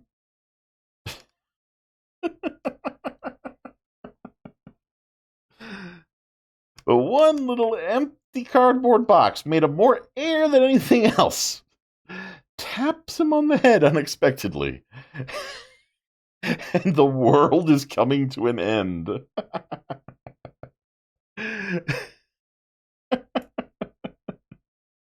It is really funny.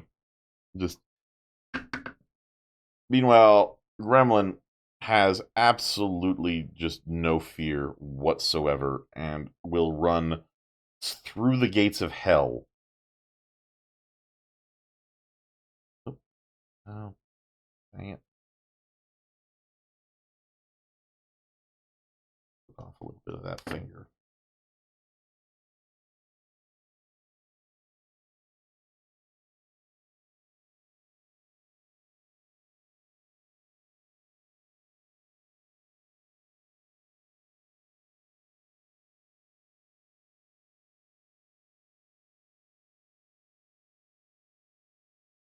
But yeah.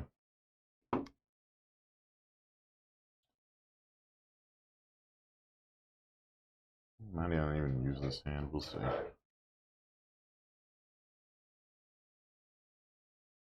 But yeah, it's funny, just the things that,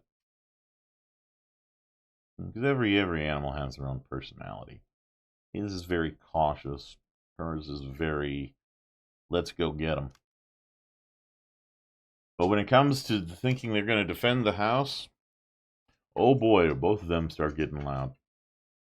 Should someone dare to deign to ring a bell or knock on a door, the hounds of hell are unleashed.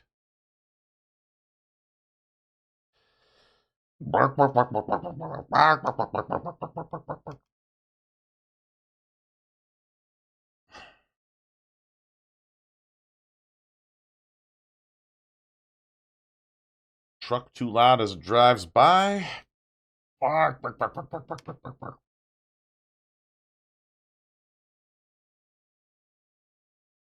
Anybody who delivers here quickly learns. Call ahead so that we can contain them. They are not barking madly.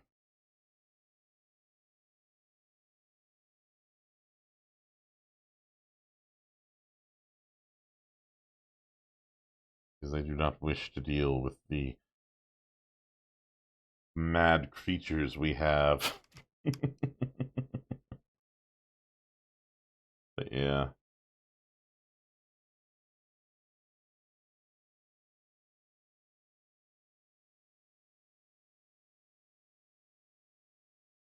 Oh yeah.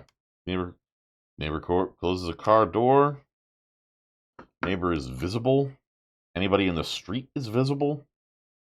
Time to bark. At least for Gremlin. Potato is a little more, but I want to go out and say hi. Gremlin is like, come here, love me. Let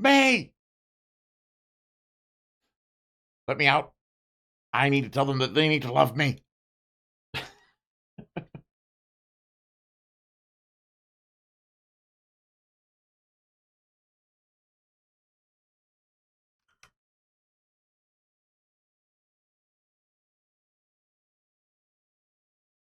All right. Yeah, I was talking about you. What you can do about it? Huh? What you can do about it? You're gonna come up here and say hi to everybody? Come here. Come on up. You can do it. Come on. There we go. And up the rest of the way. Move this away from you.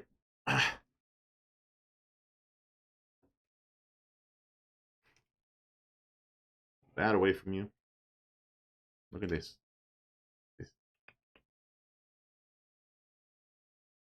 All right. Feed this puppy a treat. There we go. Look at that. Look at this beautiful baby.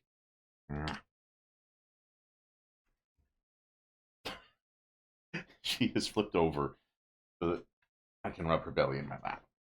And now you're kicking off. Okay.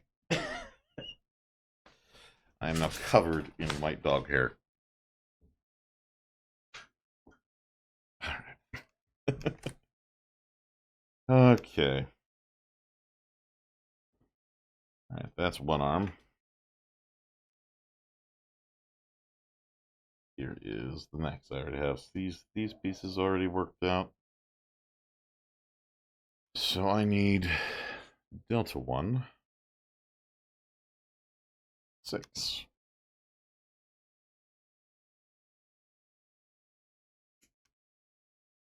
Yeah, that was Gremlin. In all her chaotic glory.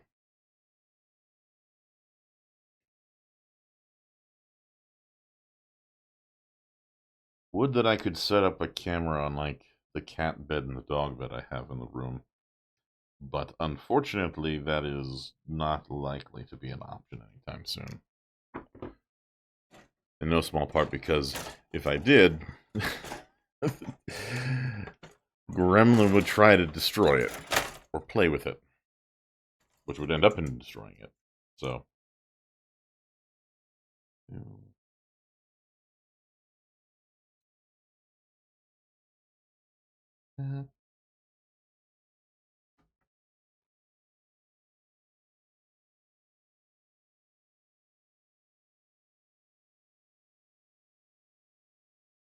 oh, you fussing, Potato.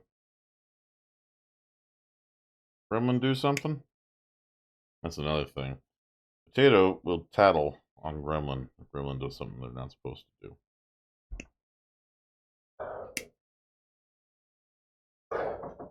Oh, hold on a second. Excuse me, everybody. I'm going to go AFK real quick here.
Sorry about that, folks. We had a little bit of an incident with Gremlin destroying some more stuff, so my partner's taking care of that at the moment. I have quarantined Gremlin in here with a chew that hopefully will keep her entertained.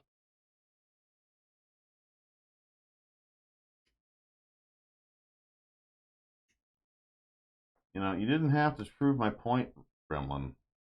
I know I was talking about you. But you didn't have to go and do it like that. Oh dear, oh dear.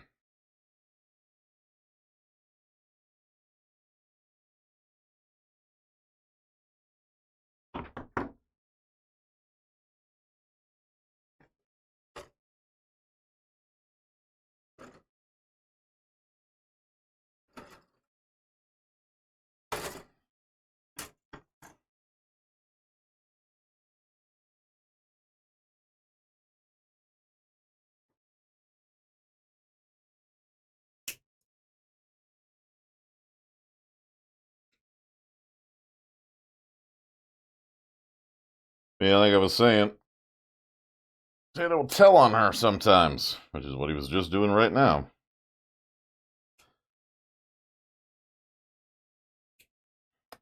Not fast enough, unfortunately, but such is the way of things.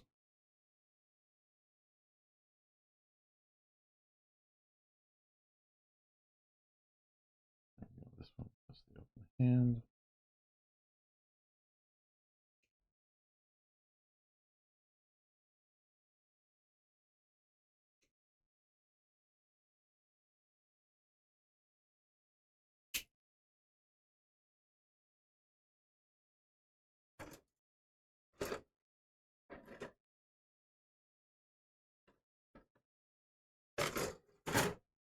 There we go.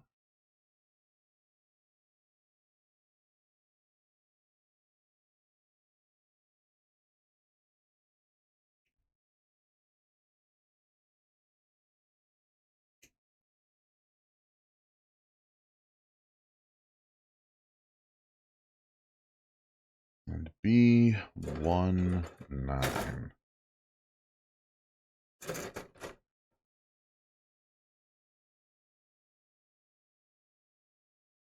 All right.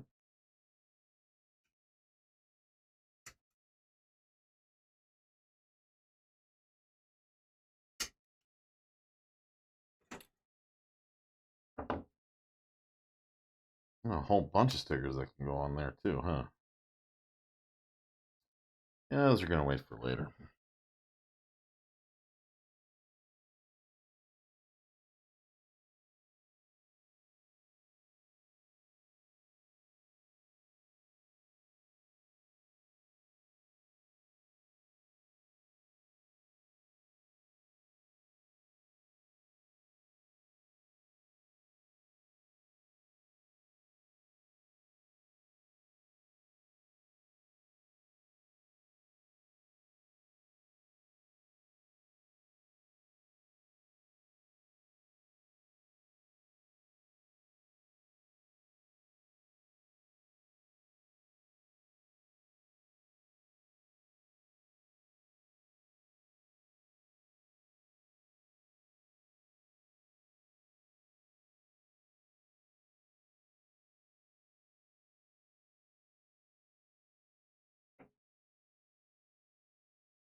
But yeah,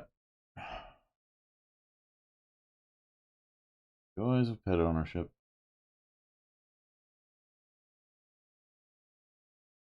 It's rough sometimes, but they're worth it.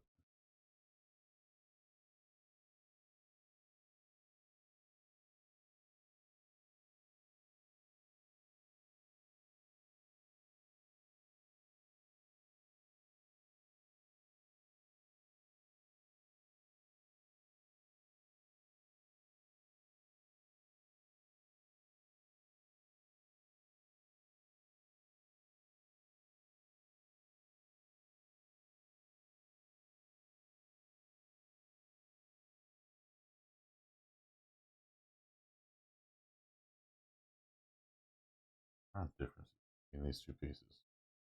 Well, one is actually shorter. Huh. That's interesting.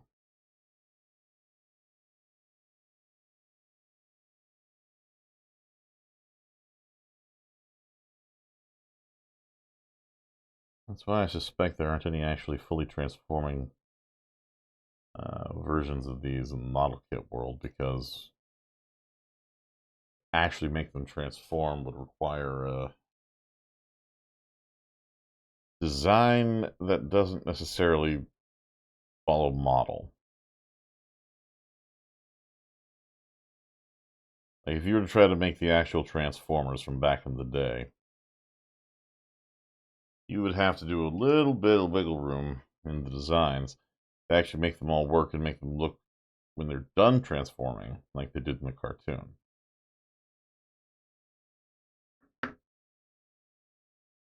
Just because, the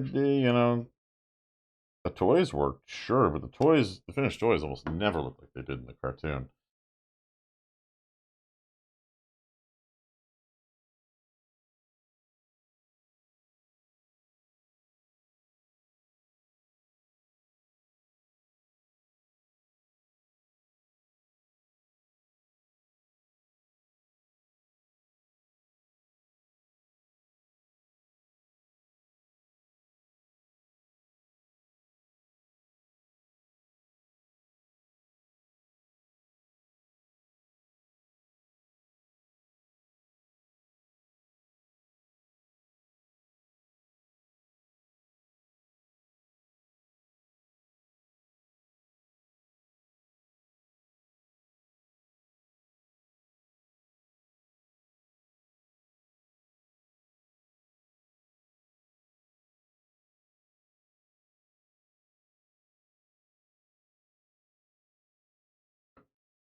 Yeah, I'm starting to see the travails of doing these models, the big ones now, because there's a lot of cleaning up that needs to be done.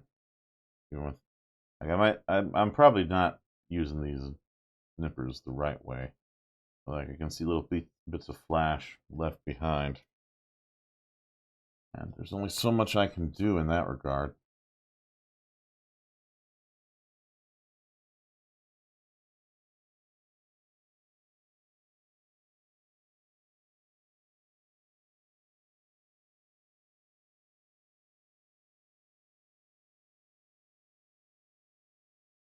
Probably need something a little bit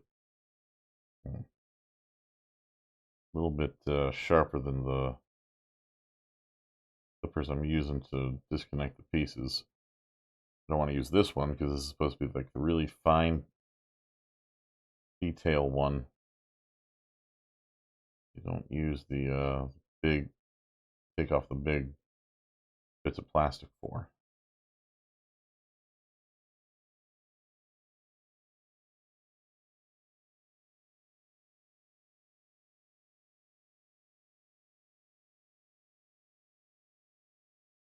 These are really nice though. They are very sharp. I can tell that just immediately.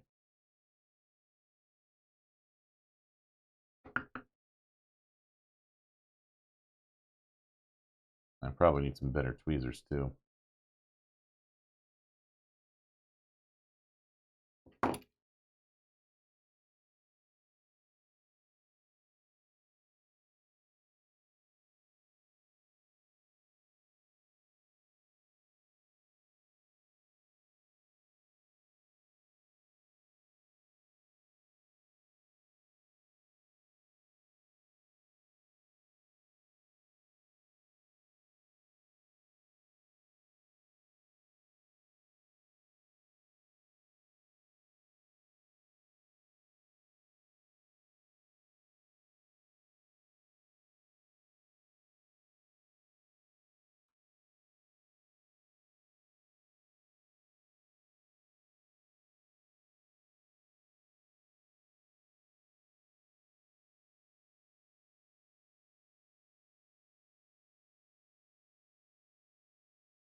Hmm.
That.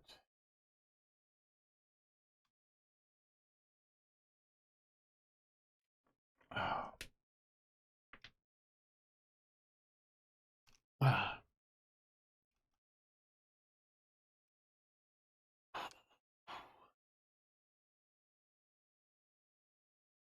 Yeah, right now Grandma is sitting down the dog bed just chewing on a chew that I gave her.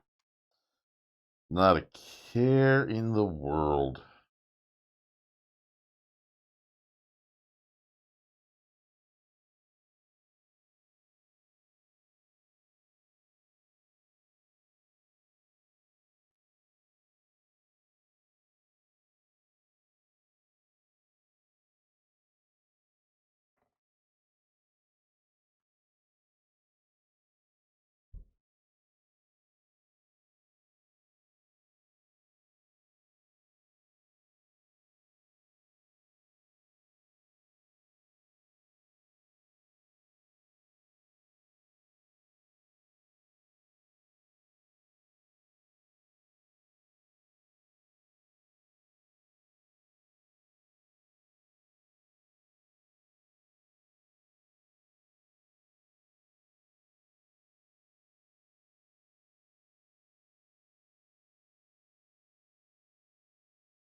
Okay. Don't know why, but my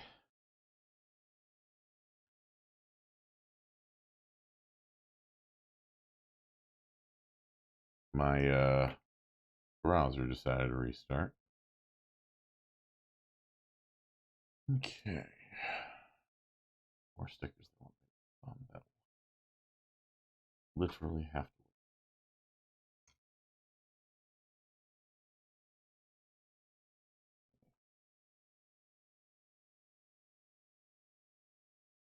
Hands.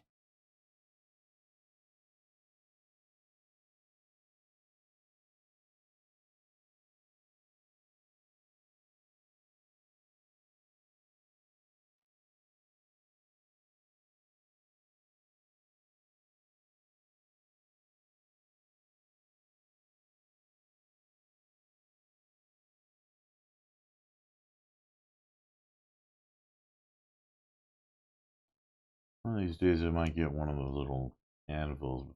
I'll get a clip arms or whatnot just to hold things for me because these parts are so small sometimes.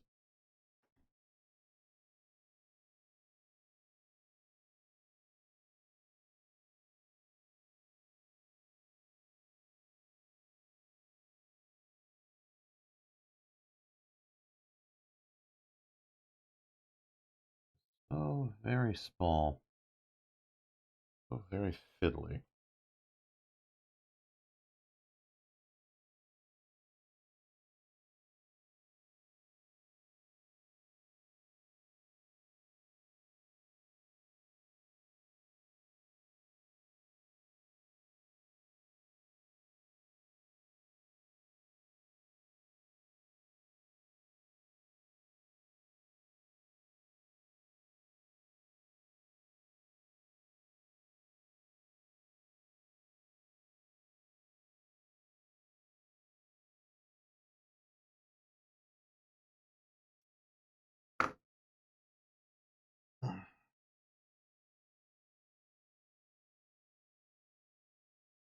All right. We got a new set of parts. First one is going to be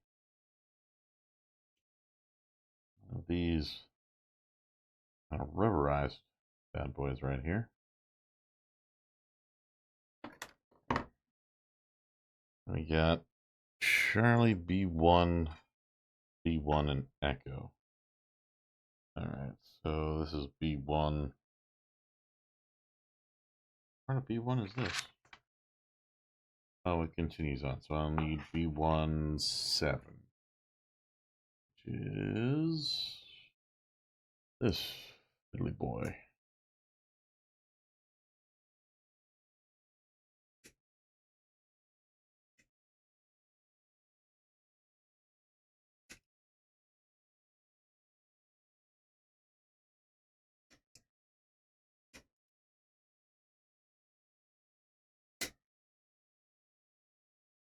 Save that one for later. Okay.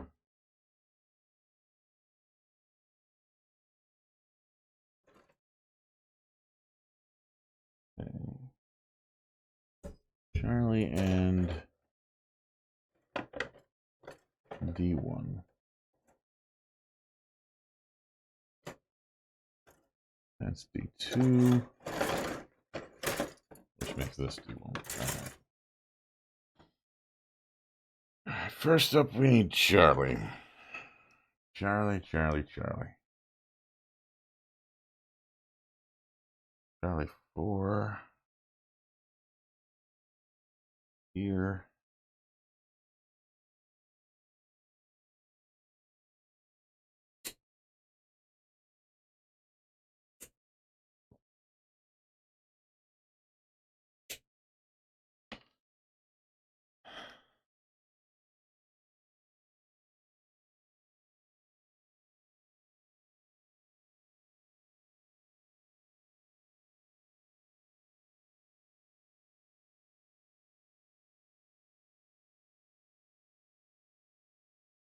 Next up is Charlie 5. Next to it.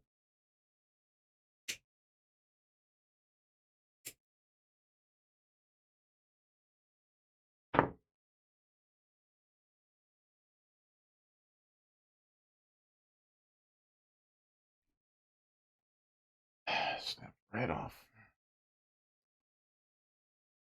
Definitely need some new clippers. Especially since these are hurting my hand to use. All right, Charlie 1. That's this big boy. And they make a special note not to clip the front part, which is good.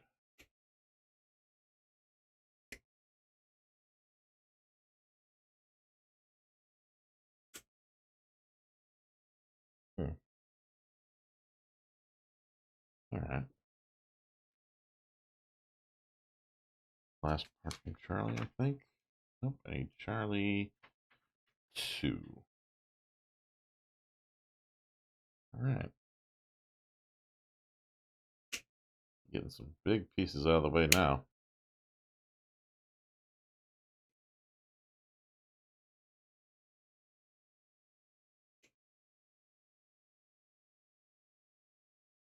All right, next up is Echo. All right, there's 2 Echo sprues. All right. Echo 9, Echo 9.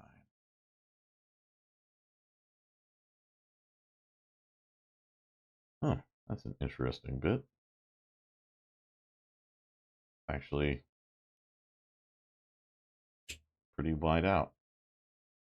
I'd expect that bit to be more in line with the sprue, but no, it's sticking out like that. Pretty far in all directions, actually.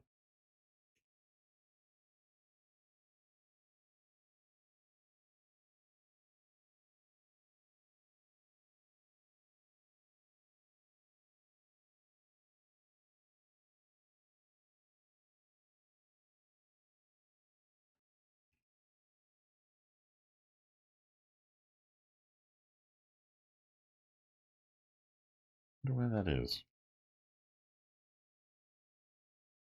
Alright, and we need D1.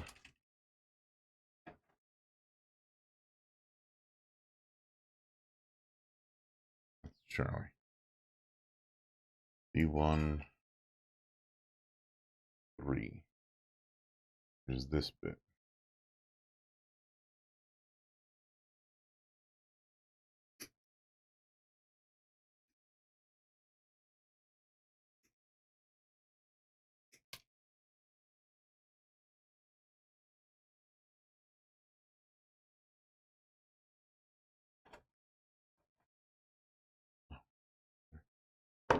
PC7 part.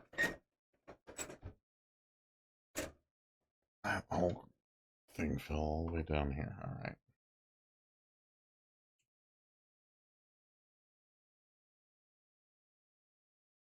Alright. I think that's it. Alright.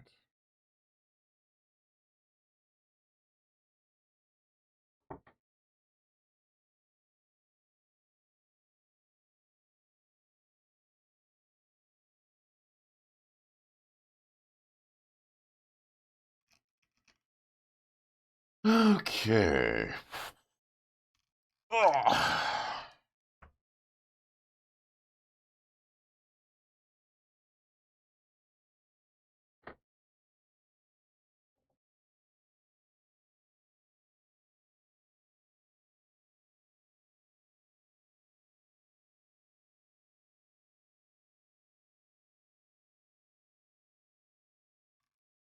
Yeah, she's wearing herself out chewing on that thing now.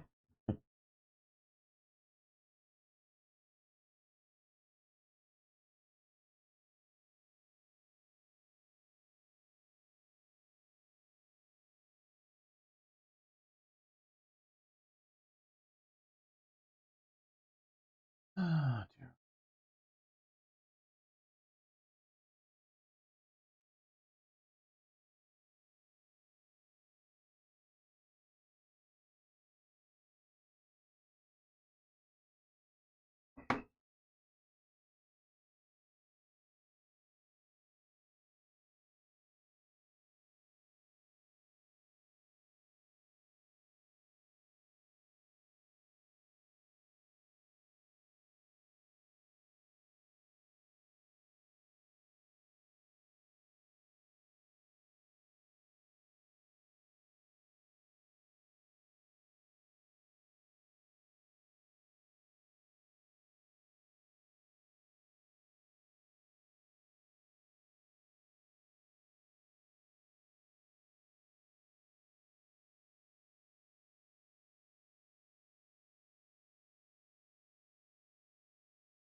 All right.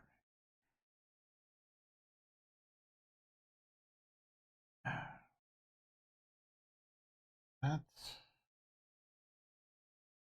and this. But yeah, the Robotech Tactics thing was there's a company called Palladium Games, which is a tabletop gaming company, mostly making RPG games. That was making a game that was a tactical game based on Robotech, akin to 40K and X-Wing and all that. They had a Kickstarter, and it didn't go terribly well. I mean, money-wise, it went fantastic. They raised a lot of money. Problem is that when it came to doing the uh, fulfillments, they had issues. One of the really big sticking points that a lot of people had was that when it came time for people to receive their backer rewards, which usually involved a bunch of models, a bunch of stuff, um, there were some serious delays,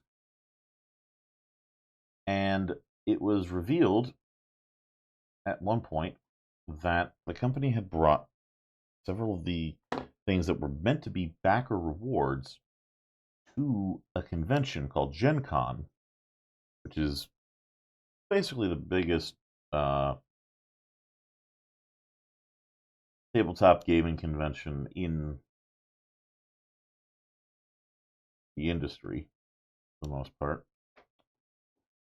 and was selling them for profit on the dealer room floor, which is something of a no-no when it comes to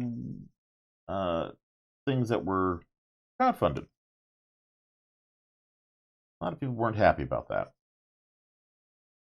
There's a bunch of other stuff too, but that gets into a lot of really kind of gross things.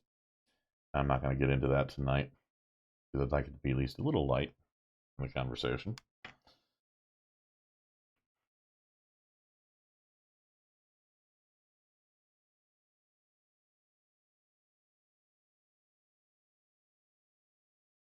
But yeah, I don't know. I like the robot designs. I've always liked the original one, the Valkyrie, the basically the transforming F-14 Tomcat. Because let's be honest, that was a cool fighter plane. Making it turn into a robot, also pretty cool.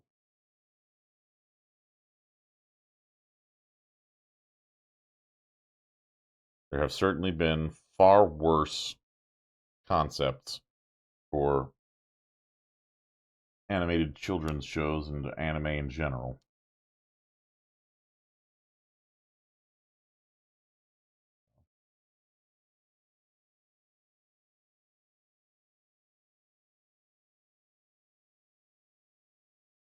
Oh.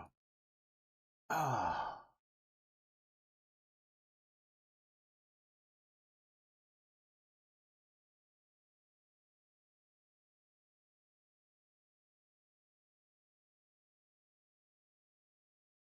Definitely slower going than the last kit was, though. Last kit, I was nearly done by now.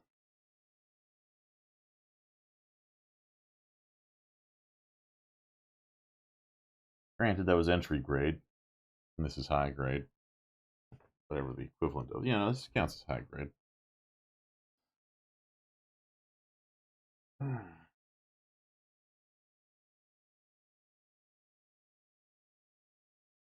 Oh.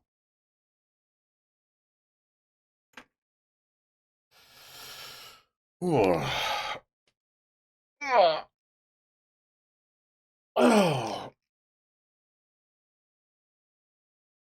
Oh, we got more stickers, huh? Oh, boy. 26 and 25.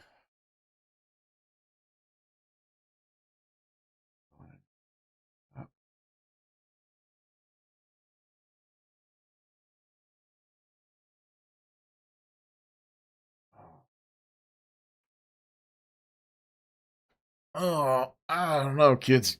Peepaw's fading kind of fast here. Oh. Oh. It might just be the weather, but fading kind of fast earlier this week on 10th stream. Oh, I might have to put a hold on this one. Let's see. I'm gonna try and get through the existing steps, but I'm gonna leave the stickers alone for right now. I can come back to those later. Ooh. I'm going to try and make it through these steps. Oh, goodness. Oh, I'm going to get me a sip.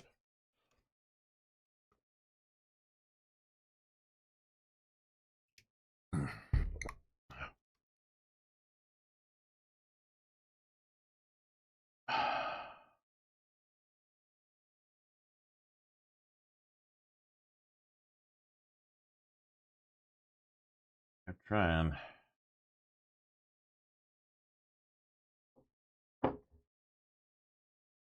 Parts are a lot of work. There we go.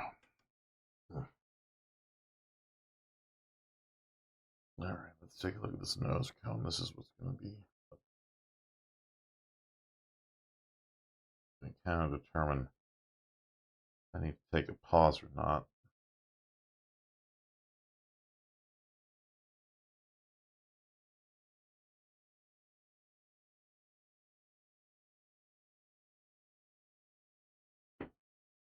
Meant to go on here like this.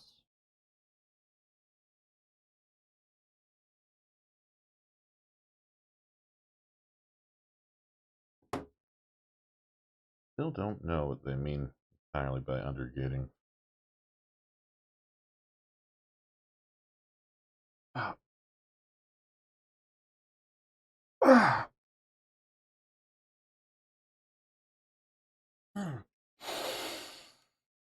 Oh, Peepaw's going through it, kids. Oh. Oh. Oh. Oh. Oh. Oh.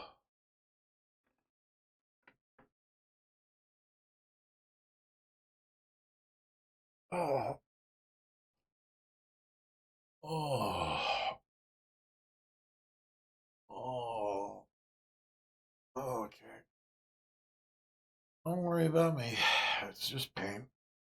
But I might need to stop soon. Oh, I'm sorry. I thought I'd make it further into this, but my body is not responding well to something. And I suspect it is the weather, but we will see. I'm gonna try and just clean the bits of flesh off of this stuff first before I make any serious determinations. Uh, uh, I can file it down, sand it down later. I want to have these not be ripped off in the box.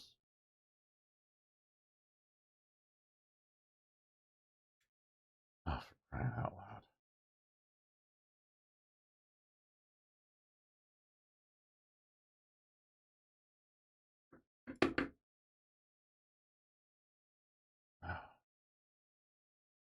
I'll touch these up later, I think.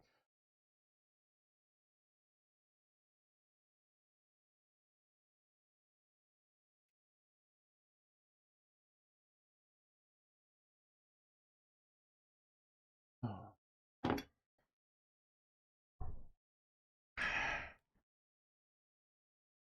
Got off. They're getting away from me. I am going to have to take the vacuum in here because I already see little bits of plastic that got away from me. I don't need to encourage the animals to eat any more. All right. We're going to, I think, wrap up here because my body is telling me otherwise about whether or not I can keep going, and I am not in the mood to argue with it. Unfortunately, it gets priority on this kind of matter. So I'm going to start cleaning up here, but I wanted to say to everyone who stopped by, thank you for stopping in. Sorry if the noises I started making started concerning anyone. It's, again, just a pain thing, but when my body is telling me to knock it off, I feel like I need to respect it somewhat in that regard. So we are going to take a break, and I'm probably going to sign off for tonight. Do not expect anything from me tomorrow necessarily, but I will have my schedule up tomorrow for the rest of next week. Probably return to this for the building day streams. I will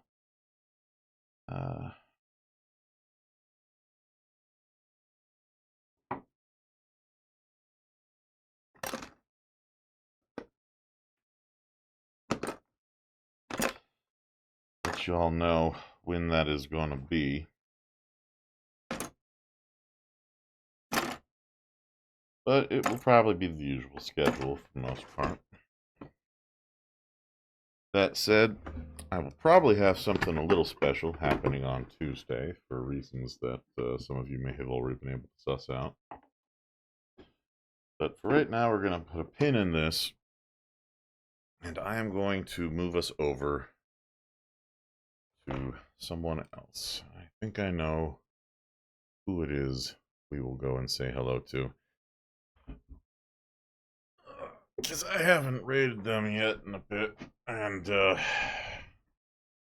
it is time, because usually I don't get the chance. So we are going to head out. We are going to say hello to the wonderful Atlas Eris. I will read a stream raid message for us all here. All right.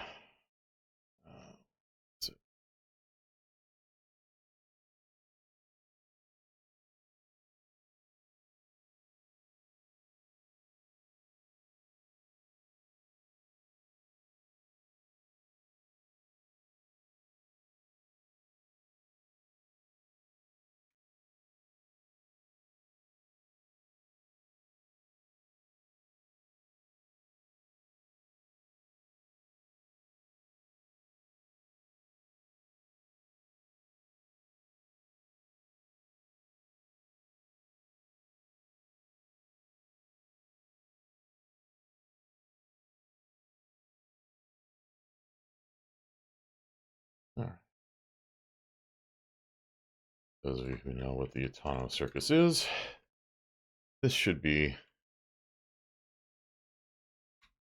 somewhat memorable. I'm going to start us off on the raid. Thank you for showing up. Sorry for cutting things a little short tonight, but gotta respect what my body says to stop. So I will see you all soon. Have a good time. I hope you all have a wonderful day, night, morning, and rest of your week. Enjoy yourselves, everyone. Goodbye.